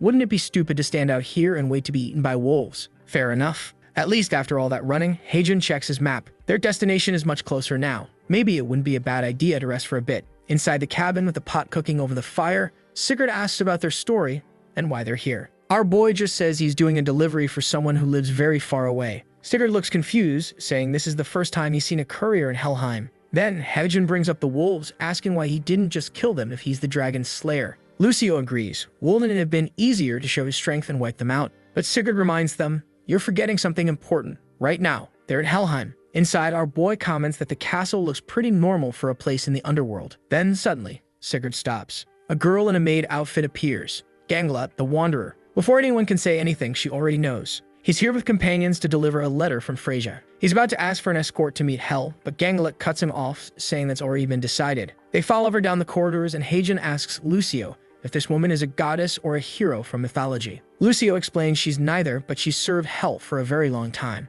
Lucio then compliments Ganglot, saying it's amazing she's been able to serve the same goddess for so long and even asks for tips. But the maid stays silent. Lucio gets annoyed, but what she doesn't know is that Ganglot is actually internally freaking out over how adorable she is. Then they arrive at a large door and Ganglot announces that Hel is inside. At that moment, Sigurd steps back, saying this is where he leaves. He reminds Heijin to hand over the letter before leaving. The door opens, and our boy is starting to feel nervous. The energy in the room is completely different from any god he's met, because this one rules the underworld. As they step in, Ganglot introduces them. Hel giggles and immediately comments on their peculiar aura, neither alive nor dead. Looks like he's the one causing trouble in Helheim. Haejin instantly clarifies he's just here to deliver a letter and leave. The next second, the letter is snatched from his hands, landing in the tiny hands of a lowly. For a goddess of the underworld, he was expecting a dangerous-looking woman, but instead, whatever this is, she immediately wants to know if everything written inside is true. But Haejin explains he has no idea what's inside. His only job was to deliver it. He asks why she's so curious, and Lucio immediately tells him,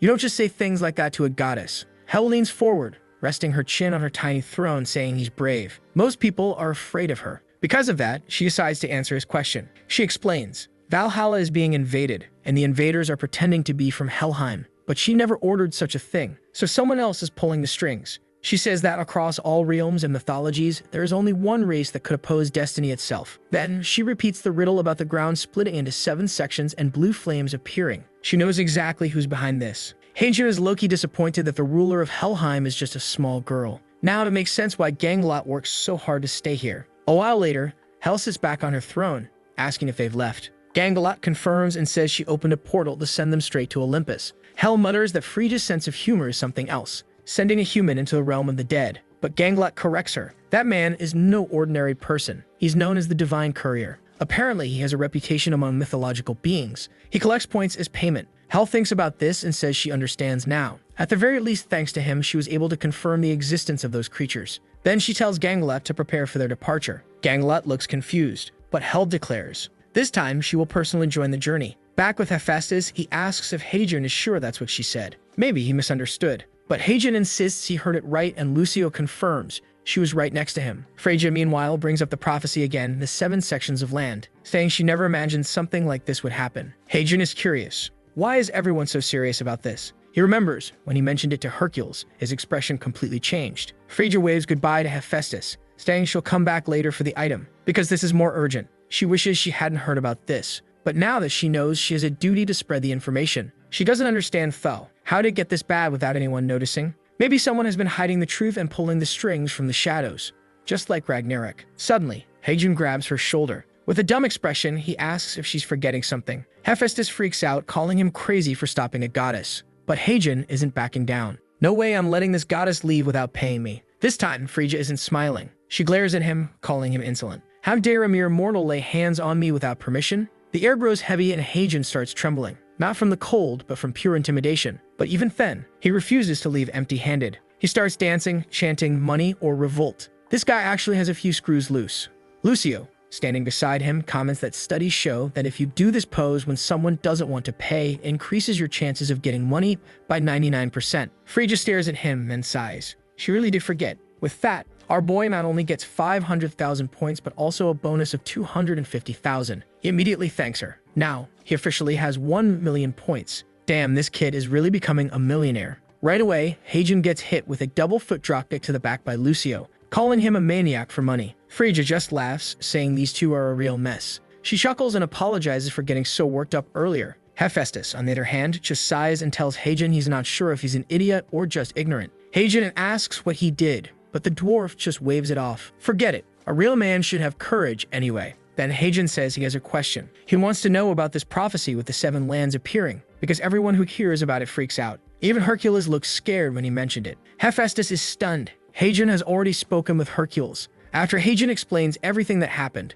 the dwarf shouts that he should have mentioned it earlier. Haejin just shrugs, saying he never asked. Besides, he doesn't even know how to get to this place people keep talking about. Hephaestus mulls it over, saying it makes sense that the Council of the Gods is being called soon. It's definitely to discuss this prophecy. That meeting is known as the Council of the Olympians. The last time it happened was 389 years ago. Now he understands why he's been summoned again. Haejin presses for more details about the prophecy, but the dwarf shuts him down, telling him to forget everything he's heard. Just knowing what he knows is already extremely dangerous, so he shouldn't ask anything more. Haejin, being the curious type, says he doesn't understand why they're keeping so many secrets, but Hephaestus simply tells him, this is something only a god can handle. If fate wills it, he'll eventually learn more, since he keeps jumping between realms anyway. But if he values his life, he should avoid digging any deeper. Hephaestus thinks to himself, it would have been better if Haejin knew nothing at all. Sometime later, back in the city, Lucio orders Haejin to open the door so she can sit and rest already. Our boy types in the passcode, and finally they return home,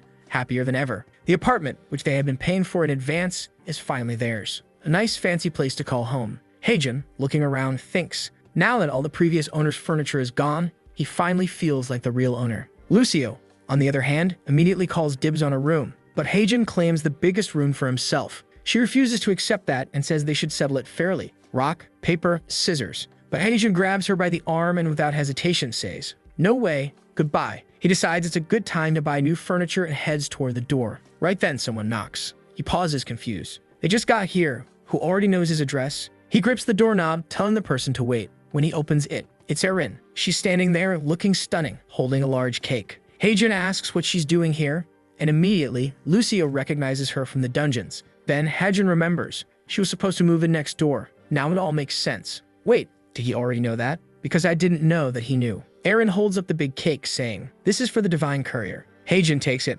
asking what it is. She replies, it's a rice cake. Rice cake. Where I'm from, rice cakes are totally different. But hey, I'm not Korean, so I wouldn't know if this is actually good. Apparently, she's been wanting to throw a welcome party for Heijun. But our boy rejects it outright. He says he just got home, so now isn't a good time. The poor girl looks disappointed. She really wanted to celebrate. Meanwhile, Lucio, still starving, asks, so is this whole cake meant to be eaten? Before Heijun can respond, Lucio grabs it and bolts. While shoveling it into her mouth, she justifies herself, saying it's his fault because she barely ate today. But the second she tastes it, she starts vomiting. Heijun asks what's wrong. Lucio describes it as, it tastes like eating chocolate, drinking dirty water, and brushing your teeth at the same time. A very specific description. Heijun just tells her, that's what you get for stealing something that wasn't meant for you. Erin, on the other hand, calmly takes a bite and says, I've always liked mint chocolate. Honestly, same. Mint chocolate ice cream. Elite. I like how she's just chilling in his apartment, while Heijun is still trying to figure out why she's actually here. Finally, he asks her. She explains, the guild needs to investigate something, and Seongjun asked her to talk to him. Heijun realizes they're trying to hire him as an investigator now. Soki asks, what's the offer? But Erin tells him he'll have to speak with the leader for the details. Heijun doesn't want to see Seongjun again, so he asks her to give a rough estimate of the payment. She holds up 2 fingers. 2 billion? Heijun guesses. Then she raises 2 more fingers. 4 billion. Instantly, Heijun's expression changes. All right, where's this leader? Let's talk. Sometime later in a parking garage, he's sitting in Erin's car. He thanks her for the ride, but Lucio complains. They were supposed to go furniture shopping today, not take another job. Heijun insists he's just listening to the offer. They'll go shopping right after. But Lucio keeps grumbling, saying the plan was to buy furniture and then eat something good. That's when Erin hands her a ticket. She explains that Lucio can use it to eat at the guild cafeteria, where they have tons of good food. Lucio instantly lights up, like a child getting free candy. Heijun takes a quick look behind him. The guild building was massive. No wonder they were the strongest in the nation. A while later, Seongjun welcomes him with a big smile. He even apologizes for not bringing a gift. But Heijun doesn't care. He just tells him to get to the point. He doesn't have time to waste, especially since his partner was getting impatient and wanted to leave already. Seongjun says that's fine and asks him to take a seat. As always, Heijun is already annoyed by how this guy is so friendly. Then Seongjun starts explaining the issue. On the paper in front of him, Heijun sees that it's about reassessing the difficulty of certain dungeons. Seongjun explains, Heijun should already know about this since he's been in dungeons like these, where, out of nowhere, strange creatures appear and the difficulty skyrockets. Because of this, many people have been avoiding entering dungeons, and that's a huge problem, since if no one clears the dungeons, the monsters start escaping. That's called a dungeon break. Heijun nods, saying he knows how urgent this is. But there's no way this guy expects him to solve a problem this big. Then he flips to the next page, and immediately calls them out. You guys are joking, right? They want him to gather intel on the Red Drake, the strongest level 7 creature in the country. Even if all the rank hunters teamed up, they wouldn't be able to take it down. Heijun, furious, asks, aren't you guys the strongest? Why the hell are you sending some delivery guy to handle this? Seongjun explains that they will be helping with the mission. They'll be handling the easier tasks in the dungeon, but they also want information on the Lizardman King. Apparently, that's another terrifying boss, because Heijun is already shaking. He accuses Seongjun of offering him 4 billion just to get himself killed. But then, Seongjun clarifies, 4 billion is just to participate. If he actually gathers the information, he'll get another 4 billion. Heijun freezes. You're doubling the offer? Seongjun, in full Jivichad mode, simply says, yes. They shake hands, deal sealed. Scene change. A mysterious lake with a rainbow arching over it. In the center, an old man holding a golden staff. A horse-headed man arrives and the elder greets him. It's unusual for you to be late. The orange-haired figure says he ran into some issues along the way. He tosses a purple worm onto the ground. I found several of these things down below. They shouldn't be appearing in the Norse regions. The old man studies the creature. I didn't expect them to spread this far already. This virus is moving faster than he thought. He knew the apocalypse prophecy had begun, but he didn't expect it to be so sudden. The horse-headed man prepares to leave. Odin ordered me to go to Helheim. Something's messing with Valhalla. The elder waves him off. No need to worry. Frigga already sent a Greek hero who dealt with it. The horseman raises an eyebrow. Was it Orpheus or Achilles? The old man shakes his head. No, just an ordinary man like you. Wait, this guy isn't a god. He scowls, clearly irritated. And who is this ordinary man interfering in my work? Is he another one of the Greek gods' little champions? Meanwhile, our boy Hagen is sitting there, smiling like an idiot. Because damn, money is amazing. The scene then shifts to the gate of Chunlin. Hagen is there saying that he swore he wouldn't come within a mile of this place, yet here he is. Lucio, all excited, asks if he has ever been there before, to which he replies no, but he has spent a month in a place far worse than this dungeon. The poor girl is impressed, saying she knew he wasn't an ordinary person. What kind of ordinary person would spend a month in a place more dangerous than this one? He tells her that the kid has no idea about his life, but it's about time she took a look at it. Then he pulls out his new 2.0 bike. Man, at this rate, he's going to be riding a truck soon. With every upgrade, the thing just keeps growing. This is his super-resistant little bike, forged with rare materials and refined by a craftsman for an elite divine delivery man. It's custom-made for the little guy. It reduces 90% of all damage the rider suffers. He says that he told Hephaestus to fuse it with something. I'm already guessing it's that Hydra scale. Wait, I forgot. The scale is in his hand. And now he's there, touching the bike, saying he never imagined the thing would turn out this badass. The old bike was already pretty good, but he couldn't risk getting paralyzed again like what happened when he was crossing the bridge. As he heads for the portal, he says that now he fears nothing. It's time to take down that lizard monster. In the swamp, our boy was speeding through on his bike, smoothly gliding over the mud and water. He was impressed with this upgrade. The wheels didn't stop for anything. Poor Lucio, on the other hand, was getting all dirty and covered in slime. But then he suddenly stopped and both of them were startled. In the middle of the dungeon, there was an entire city. Not just a city, but a luxurious one. It seemed like he already knew about it because he was thinking. According to the records I was given, I'll find that lizard man after passing through this gate. However, he found it strange. Why was no one guarding anything? That's when a bunch of lizardmen appeared, holding spears in their hands. And the bastard gets annoyed, saying that he basically summoned this disaster upon himself. He should have kept quiet so they wouldn't show up.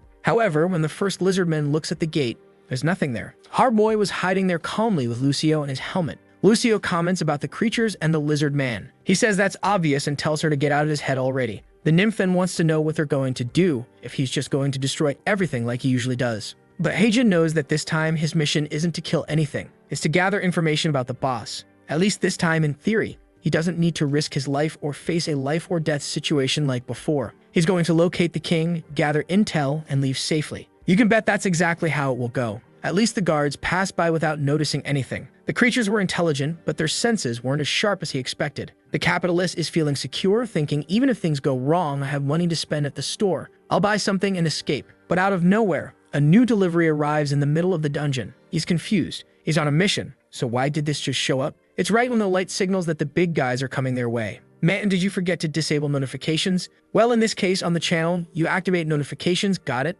Don't disable them. You're not in a dungeon, you rascal. He starts running, trying to figure out what's going on, when suddenly he stops. Lucio asks what's wrong, and he says she'll understand soon enough. Well, just as the big lizard comes in for a spear thrust, our boy pulls out his phone. The creature stops because, strangely enough, a delivery mission has arrived for our guide, directly from the Lizard King. Even the big lizard is shocked, looking dumbfounded. Both the creatures and Lucio have no idea what just happened. Hagen finds it odd. He received a delivery from a beast and not a god. But for him, money is money. He then looks at the lizard and says he's in a hurry. They might as well take him straight to the boss. That's when the trembling crocs point towards something. Hagen was about to tell them to stop pointing at his face, but what he hadn't noticed was the giant shadow behind him. As soon as he senses the presence, he slowly turns around. Dear Lord, poor Lizard King, he looks even more wrecked than we do. Alright guys, let's farm this dungeon together. Our boy immediately notices that, yes, there's a crown on its head, but it looks nothing like the creature described in the reports. The king lets out some hiss-hiss sounds, flicking his tongue like a little snake, but yeah, there's no way to understand whatever the hell he's saying. But if there's one thing that can solve any problem, it's money. And all it takes is a translator app, for example. Or even better, getting a translation for free. Lucio offers to translate for our guy. He asks if she understands it, and she replies yes, saying it's easy to master the lizard language because it's pretty simple. The king makes more snake-like sounds, and Hagen asks what he said. Lucio explains. He said that many years ago, a catastrophe fell upon the Lizard Kingdom. A fierce invader destroyed these lands. From children to eggs to adults, no one was spared. Even the elders were massacred. The entire kingdom was left in ruins. Heijin already knows what they're asking for. No doubt they want him to fight this invader. The boy is sharp. Looking at the poor creatures, he can tell they truly want this. Damn, this is sad. The guy entered the dungeon as a ruthless hunter, but now these damn lizards are looking like Yoshis from Mario. All of them with their shining, pleading eyes begging our boy for help. Even Heijin is questioning why the hell the artist drew these damn creatures so cute. He then says his name is Jose, and he's just a regular delivery guy, not some powerful warrior or incredible hunter. Lucio translates what the king says. If you save my kingdom, you will receive an unimaginably valuable treasure that exists only in the lizard realm. And of course, now that bastard Heijin wants to accept everything. He's too curious to find out exactly what this treasure is. Lucio says the king is calling him to the basement to show him. And right in front of him, Yoshi is kneeling, begging. Our boy now declares, no need to worry about what it is. I'll kill that intruder. Sometime later in the basement. Damn, these damn lizards really do have a ton of treasure. Holy hell, but look at her. The damn bandit is back again, that sneaky little thief. With that smug little mouth of hers, she's saying that by the looks of it, there's a lot of good stuff here. She doesn't know whether to pick the valuable things or just empty the entire place. And now only 10 seconds left before our boy enters the same room. Heijin and Lucio just stopped right in front of the door. And the bastard knows that if the door is this big, there's something good inside. The king, using the last 10 seconds of his life force, tries to open the door. Something shines golden, and then the door swings open. Our boy is standing there, mouth agape. But I have a feeling this place is going to be empty. Just watch.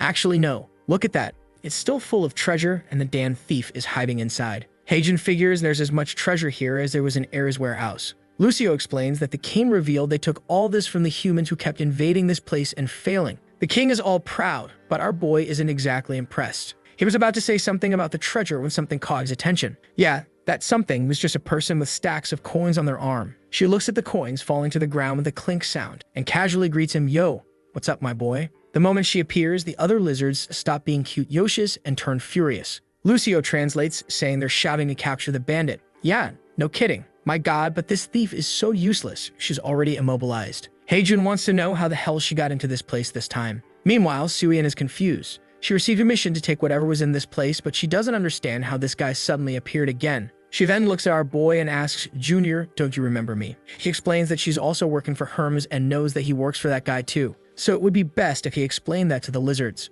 Lucio immediately says that the king wants to know if Heijun really works with that girl. Poor guy, terrified of losing his money, starts crying desperately, saying that he went to an all-boys school and never even had a female senior, so she's making things up. Lucio wants to know why he's crying and says she would never cry just because she's losing money. Heijun then walks up to the girl and tells her to stop trolling. "Idiot, I'm not working for Hermes." This leaves the girl confused. She knows he's doing jobs that Hermes wants, so why didn't Hermes tell the boy? Stuyen then says that if he helps her get out of there, she'll do whatever he wants. Our boy will definitely ask her to give him money in some way. He's deep in thought while Lucio warns him not to trust a bandit, which is true. After thinking for a moment, he says, "All right," then with an evil grin, and he tells her that he'll ask for something, but she has to swear to do it at the River of V. She says swearing by the River of Styx is insane, but he just replies, "If you don't want to, I'll let the big lizards slit your throat here, and you can rot in this place." Looking at the blade near her neck, she says, "Fine," and swears on the River of Styx. If he helped her, Suyin Choi, escape, she promised to do whatever he wanted. He then says it worked, and asks Lucio to explain the situation to the king. A little while later, she was already free, relieved that she hadn't been executed. She thanks Junior for the help, but he immediately responds, "First of all, I'm not your junior. And second, you better be ready for what I'm going to ask." Just like some people watching this video, this girl has peculiar thoughts and is already imagining some very close favors. But of course, our boy would never ask for something like that, right guys? He's a man of culture after all. That's why sometimes I gotta bring in Emigona's works, because we see so many protagonists who never do anything, and once in a while, we need one who actually delivers. But right then, the system screen pops up displaying a mission. Defeat the Crimson Invader of this kingdom and save the Lizard Realm. Time limit, 3 hours. Reward, the kingdom's treasure. He's shocked. 3 hours is way too short. Last time he had 50 hours and even then he was scared. He immediately looks at Lucio and says they need to start running because there's no time to waste. He takes off at full speed, but Junior was about to ask them to wait. Standing next to the king, she thinks to herself, "That bastard is so rude, he didn't even let me finish talking." Strangely enough, the king is still wide awake beside her. That's unusual. Meanwhile, our boy is already on his bike speeding ahead. It's 30 kilometers away, man. This king really gave him no time at all. Getting there in time is the least of his worries. The real problem is what he'll do when he arrives. Lucio asks him to ease up on the accelerator, but he says that's not an option. Suddenly, out of nowhere, Suin appears in front of him. "Well, looks like you got a little problem," she says. He nearly jumps out of his skin, wondering how the hell this damn girl got there. He slams the brakes and stops right next to her. Already pissed, he asks why the hell she's following him when he told her to stay put. The troublemaker winks and says, "I couldn't just let you suffer after saving me like that." He tells her to stay out of it. No matter what happens, he will ask for that favor. But she smirks and says, "I'm sure you won't be in such a hurry after you hear what I have to say." She knows exactly what monster he has to hunt, the red drake. That's when our boy remembers. The Sound of One had already mentioned that this was an extremely terrifying creature and that he was only supposed to gather information. Yeah, he really should have been paying more attention. It was obvious from the start. He wonders if Seongjin already knew about the connection between the red drake and the king, since he specifically asked him to check out both. Looking at her, Soo-in doesn't seem too eager to risk her life fighting a creature like that.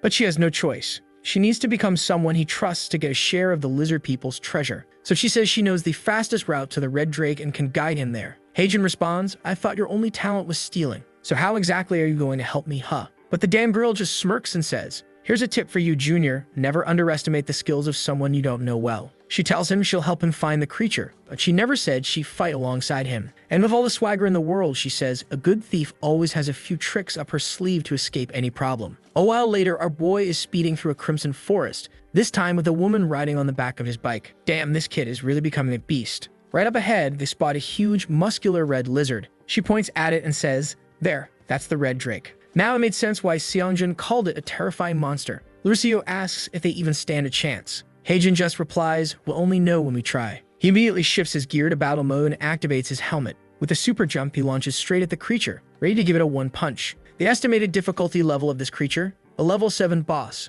and Haejin smashes it right in the head. Man, I really thought this would be one of those scenes where the monster evaporates on impact, but nope. The damn thing got up roaring, and our boy is hyped. Alright, he grins. Time to kick this thing's ass. Looks like he already landed another hit, this time from way up in the sky. The explosion was spreading. From below, Soo-in covered her face, completely stunned. How the hell was he doing this? Since she was chosen by Herms, she's faced countless challenges that most hunters wouldn't even imagine. But even she couldn't wrap her head around what was happening right now. Our boy is out here kicking and punching like Kid Lee. The red drake stumbled and fell backward. Our mad lad is looking exactly like Master Lee, and she knows that the Hunter Association classified this creature as a near level 7 monster. Considering all the monsters that have appeared in dungeons worldwide, this creature ranks in the top 10. Damn, I didn't even know it was that strong. Thanks for the info. She knows that, just like her, this bastard was chosen by Herms, but there's no way he got this strong just because of that. Not to mention, every high-level hunter these days has at least 15 years of experience. On top of that, most of them were chosen by mythical gods.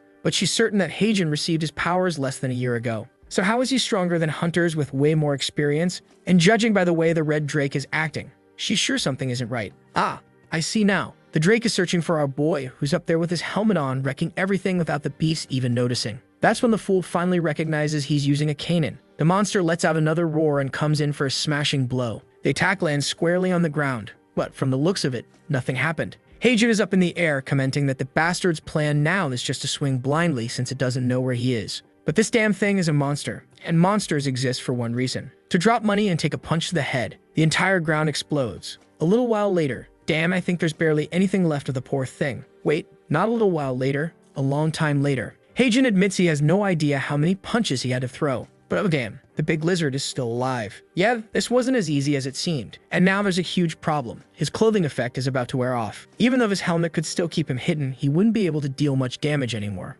The only option left? Go all in with everything he's got. He immediately summons the big boy to settle this once and for all. Leaping at the giant lizard, he yells for it to disappear. The beast seems to sense something approaching, but I think that's just a stick to the face. Or maybe not. Man, sometimes the animations confuse me too. The bastard dodged it. The problem is, how did it do that? It can't even see him? Sometimes our boy is an idiot, but this time he gets it. The excessive force from the swing caused the helmet to fail at concealing him. And the real problem? The red drake is now coming in for a crushing blow. The explosion looks like a direct hit, and Soo-in wonders, why the hell didn't that idiot dodge? So far, everything seemed under control. So why did he do that? That's when Lucio speaks up. You're a foolish human. She warns her that if she jumps in now, she'll only get in the way. She might as well stay back and watch. On the other hand, Lucio has no idea where this nymph even came from or why she's hiding in the bushes. But she's confident in our boy. She knows Haejin is fine, so there's no need to worry. He's already been through countless dangerous situations before this, and every time he found a way to survive. That's why so many gods have faith in him today. There's no way someone like Haejin would lose to a monster like this. Soo-in scoffs. I hate to break your expectations, Nymph, but that kid just took a direct hit from the big lizard. Nobody survives something like that. But then, she sees something odd. Our boy is climbing. Damn, this big lizard is soft, he mutters. She doesn't understand. Why the hell is he clinging to the boss like that? And why is Lucio suddenly cheering for him? The clothing effect only had 57 seconds left. And right then, in the middle of climbing, our boy notices something. A strange, star-shaped crystal right below the beast's throat, close to its neck. Lucio shouts, warning him. That's the beast's reverse scale. Instantly, he realizes this must be some kind of weak spot. He immediately opens the shop, because if he's gonna kill something like this, he needs an unstoppable or destructive force. Then he asks Lucio, is the red drake a dragon? She replies, I'm not sure, but with a reverse scale like that, it's probably a unique breed of wyvern. At that moment, he buys something from the shop. If that's the case, then it's a kind of dragon, he says. Our boy just went from 1.3 million points to 1 million. I don't know what the effect is, but I do know that this sword was expensive as hell. Look at this bastard. He bought Sigurd's sword, the Dragon Bane, and he's still stuck like a damn idiot in the middle of the beast's chest. Meanwhile, Suin has no idea how the hell he summoned Graham. But Heijin knows one thing. With this sword, he can finally finish the creature by striking its weak point. He moves in for the attack, and the monster's eyes glow engulfed in flames. Oh, judging by Heijin's face, I don't think this is going well. He can't understand. Why the hell are flames suddenly bursting all over the monster's body? With that, our boy is blasted backward, wondering, is this the creature's final trump card? He crashes onto the ground. Oh damn, this is bad. There's no way he can strike the reverse scale while the creature is in this form. Lucio warns him to be careful. Suyin rushes over, shouting, get out of there. Phase 2 is way more dangerous. She runs to him, telling him they'll have to work together now. But he shakes his head. No, it's better if you stay back. You can't hide your presence. But of course, this damn girl always has a trick up her sleeve, huh? She smirks. Well then, just sit back and watch what I'm about to do. And with that, she throws a potion, Demeter's Tear. It was an ice potion from the goddess of nature and earth. That thing froze any monster or target on contact.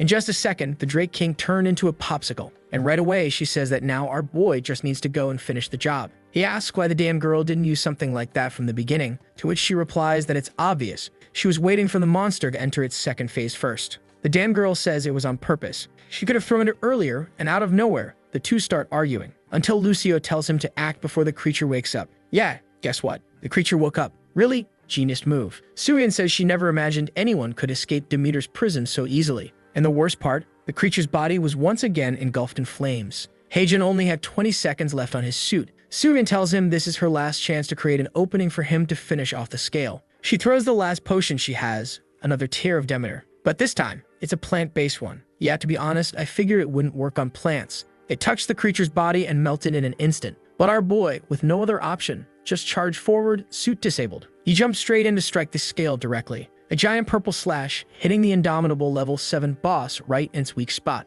Damn, he decapitated it. I thought he only had to break the scale. That bastard actually killed the Red Drake. Meanwhile, over at Songjin's guild headquarters, Doyen is saying that they've finished some research on a few nearby dungeons. The guild leader thanks him and tells him to rest today and prepare himself. But then, Doyen says he heard something while in the elevator and wants to know if it's true. It seems like he received some kind of time bomb from the association to deal with. The leader replies that yes, it's the Lizardman dungeon and they have no idea how they're going to handle it. Apparently, they've already received the information that our boy cleared the dungeon 2 days ago. When he got the call from Heijin saying he was done, he thought it was about the investigation. But then Doyen says, no, he didn't finish the investigation. He killed the Red Drake. That wasn't the plan at all, but just kinda happened. Songjin, of course, thought the bastard was joking. But when he sent a team to check the dungeon, they saw the truth. He never expected the boy to suddenly change his mind and do something like this. The problem is, how the hell is he going to explain to the association that this happened? Of course, it's a huge relief to everyone the creature that was about to be released and destroy the city was finally killed.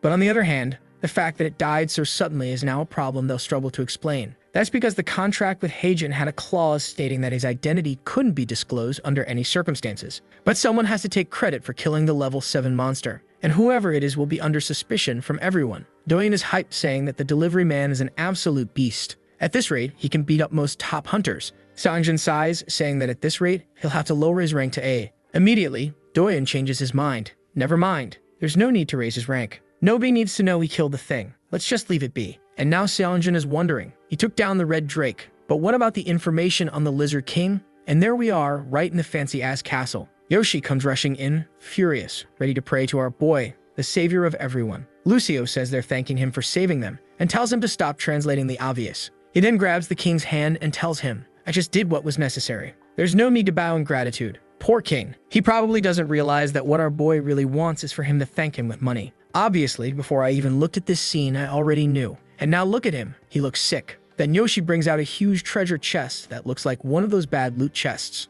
Ah, yeah.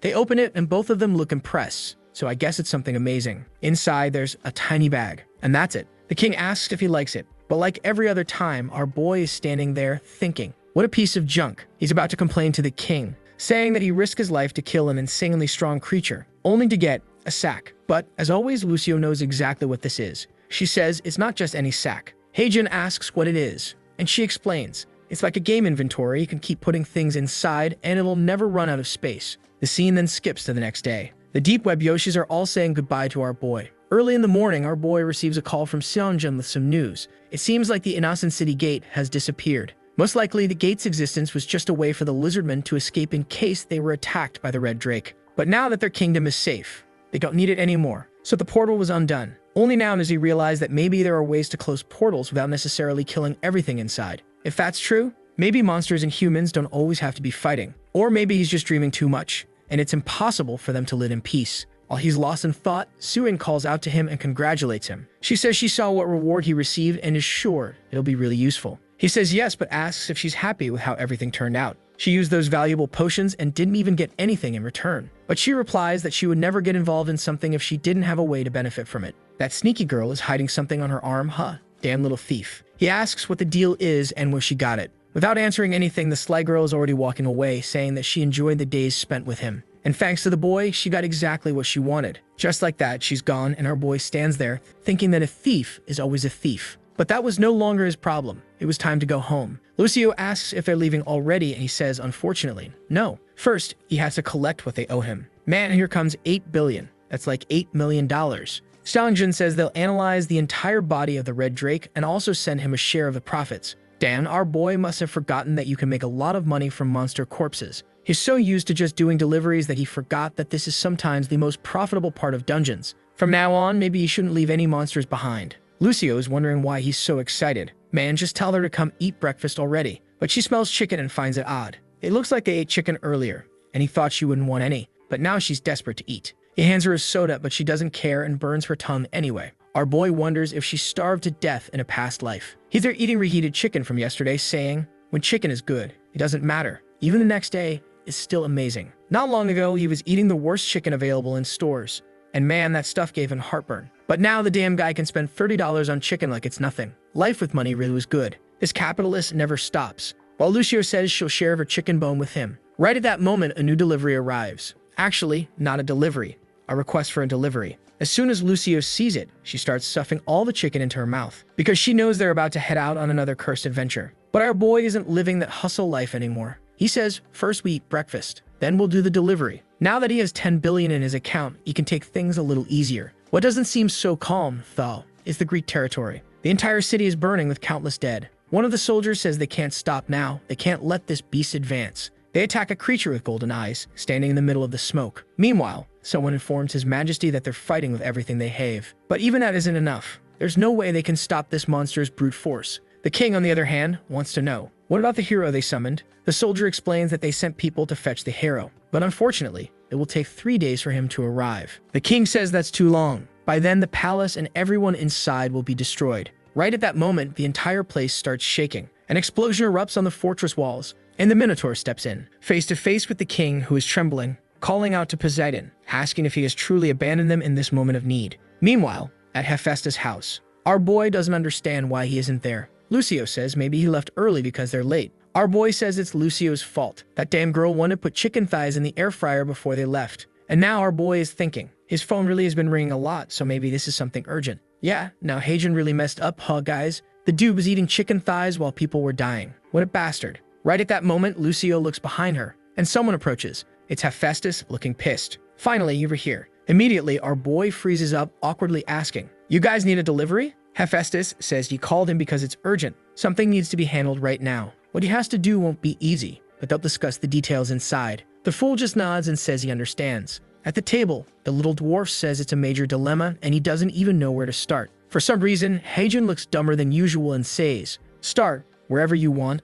I'll do my best to understand." This time he's more scared than ever, because strangely, Hephaestus is really hesitant, which means something dangerous is coming. Then Hephaestus mentions that conversation he had with Freya. Hadrian remembers that story about the realms being divided into 7 parts. Then the dwarf reveals he was hoping that the Olympians and others could handle this situation. But things are only getting worse. It seems that the creatures invading have already reached places beyond where the gods can go. At the Olympian Council, they were able to understand the situation better. The creatures aren't just invading other mythological realms. They're already crossing into the human world. The seed of this catastrophe wasn't just present in the higher realms. It already invaded the lower worlds and even the underworld. And the real problem? Because of the law of causality, the gods can't interfere with what the creatures are doing in the human world. The only lucky thing, the creatures can't move as freely as they want. All the creatures do is plant some seeds, wait for them to grow, and then see what happens. That's when Hadrian calls for Hephaestus and says he's completely lost. What's this talk about seeds? Who are these gods? What's going on? His friend asks if he really has no idea,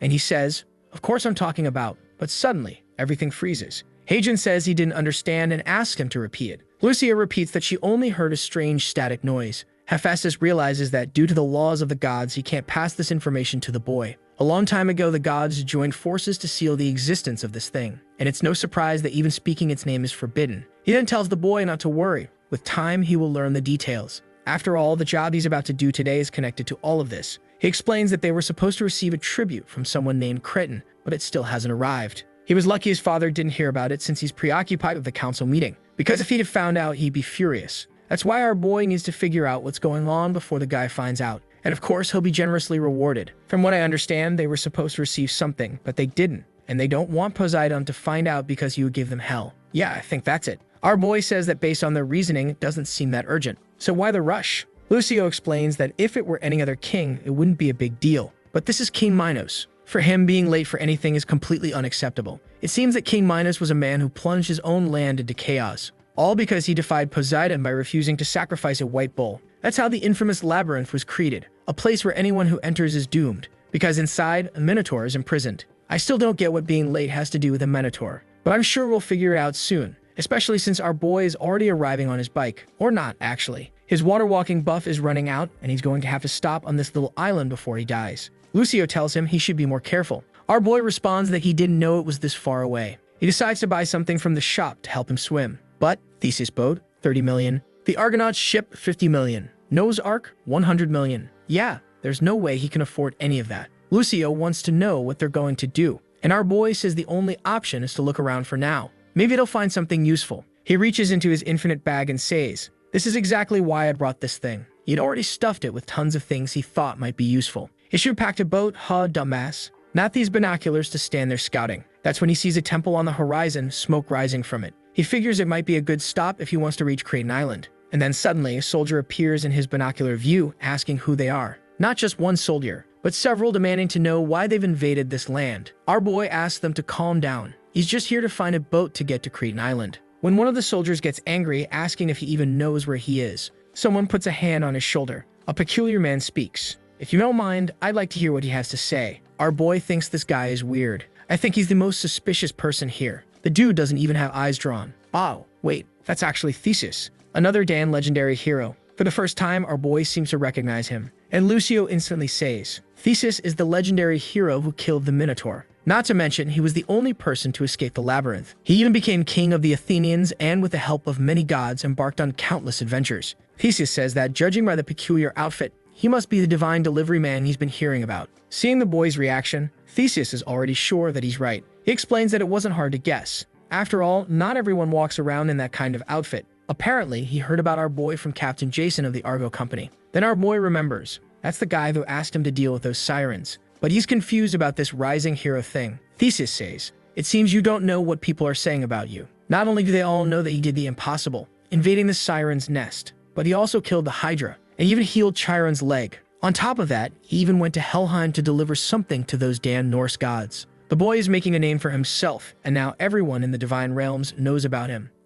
Now the bastard is full of himself. Damn smug bastard, saying he really did do all of that. Lucio is curious about what they're saying about her. Theseus says, "I've heard that the divine delivery man has some sort of assistant." The poor girl collapses to the ground, devastated, saying she's been reduced to an assistant. Then Theseus hands him a piece of paper and says, If you're interested in getting to Cretan Island, this will help. Our boy takes a look, and damn, there it is. He handed him the legendary map. But then, Lucio warns that the paper also mentions that the threat is back. Heijin asks, "Didn't you kill a Minotaur a long time ago?" The god explains that he never actually killed the Minotaur, he sealed it away forever in the labyrinth. The problem is, he doesn't know how the seal was broken. That's why, tomorrow morning he's heading to Cretan to finally kill the creature for good. And he asks if the divine delivery man wants to come along. Heijin is undecided. He wasn't planning on fighting a monster this time. But the boy is motivated and says he can count on him. Now he's acting all heroic, saying, "Things don't always go the way you want them to." Meanwhile, that king guy is in the Minotaur's grip, and I can't tell if he's being carried or trampled. But I do know that the Minotaur is not happy.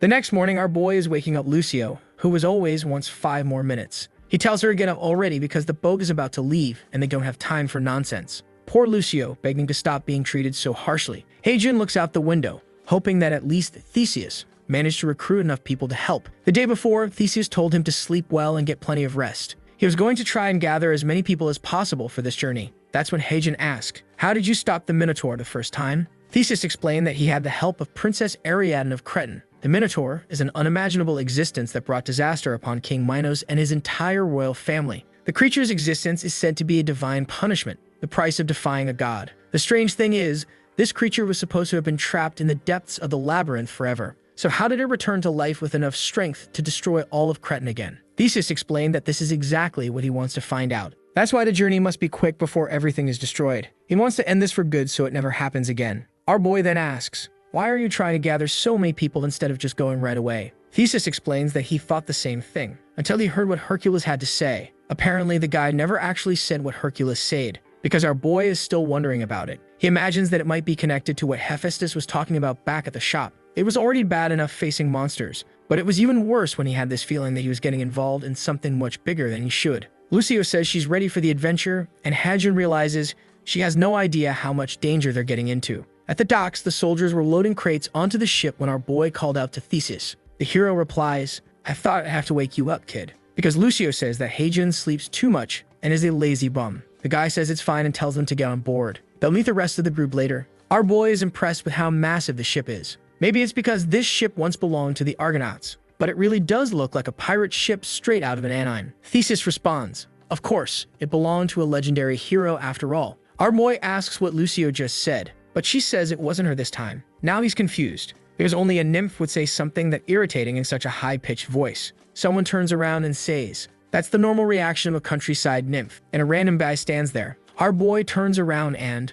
my god, here comes Lucio 2.0. This is turning into Cosmo and Wanda, and the damn guy is literally a short-haired version of Lucio. And the worst part, she knows him. She calls him Louvor and says it's been a long time. She gets all affectionate, saying she never imagined he'd start helping Theseus. Meanwhile, Louvor is holding her face back, telling her, "Don't get close. We are not friends." This is the second nymph our boy has seen, and he realizes it wasn't a lie when Lucio said she was tall. Then someone asks, "What are you still doing here, Louvor?" It's Theseus, telling him to help the guests get to their rooms. Our boy apologizes and says it's not Louvor's fault. He also has a troublesome nymph to deal with. The hero says it's fine and tells them to get ready. They're departing now. Our boy asks Louvor to show them to their rooms, but Louvor is still recovering from being roasted and smacked by Lucio. Inside the ship, damn, they're actually staying in a pretty fancy room. Then Louvor thanks our boy for not telling Theseus that he was fighting. Our boy says it's all good. If he's friends with Lucio, then they're friends too. And just like that, they're already arguing. Louvor sighs, says fine, and leaves a little sad. Our boy finds it strange and asks if Theseus treats him badly. Lucio explains, in the end, every nymph is treated like a servant. It's not that Theseus treats him badly. It's that our boy treats her differently. Heijin knows it's probably because, in mythology, slavery was seen as acceptable. Obviously, for someone from a modern world, that makes no sense at all. With that, the ship set sail, and they were already at sea. Theseus muttered to himself, "I never thought I'd be diving into this labyrinth again." They arrive at the city, and the soldiers began disembarking. The entire place was in ruins. My god. Our boy was shocked. This wasn't a city. It was a pile of rubble. And the worst part, the people there looked like they had died horribly. Theseus knows this is all the Minotaur's doing. They at least needed to find any survivors. Louvor then points ahead and says, at the very least, one building still looks intact. Standing untouched amid the destruction was the Temple of Poseidon. Most likely, since this was a punishment from the god himself, the beast didn't have the courage to go near it. They'd all walked toward the temple, but they could already see the trail of blood leading to the doors. As soon as Theseus opened it, thinking the Minotaur might be inside, he saw a crowd of people, desperate. The people became emotional when they saw it was Theseus. He was relieved to see that at least some had survived. The few who made it out alive were being escorted to the boats, and our boy felt relieved knowing that some lives had been spared. That's when an old man came up behind him, calling for him, saying he had important information. The Minotaur had taken King Minos hostage. Our boy, with his galaxy-brained IQ of 32, asks, "Where did it take the king?" "Bro, are you serious?" Obviously, it took him to the deepest pits of the labyrinth, and the real problem? The longer they take, the harder it'll be to get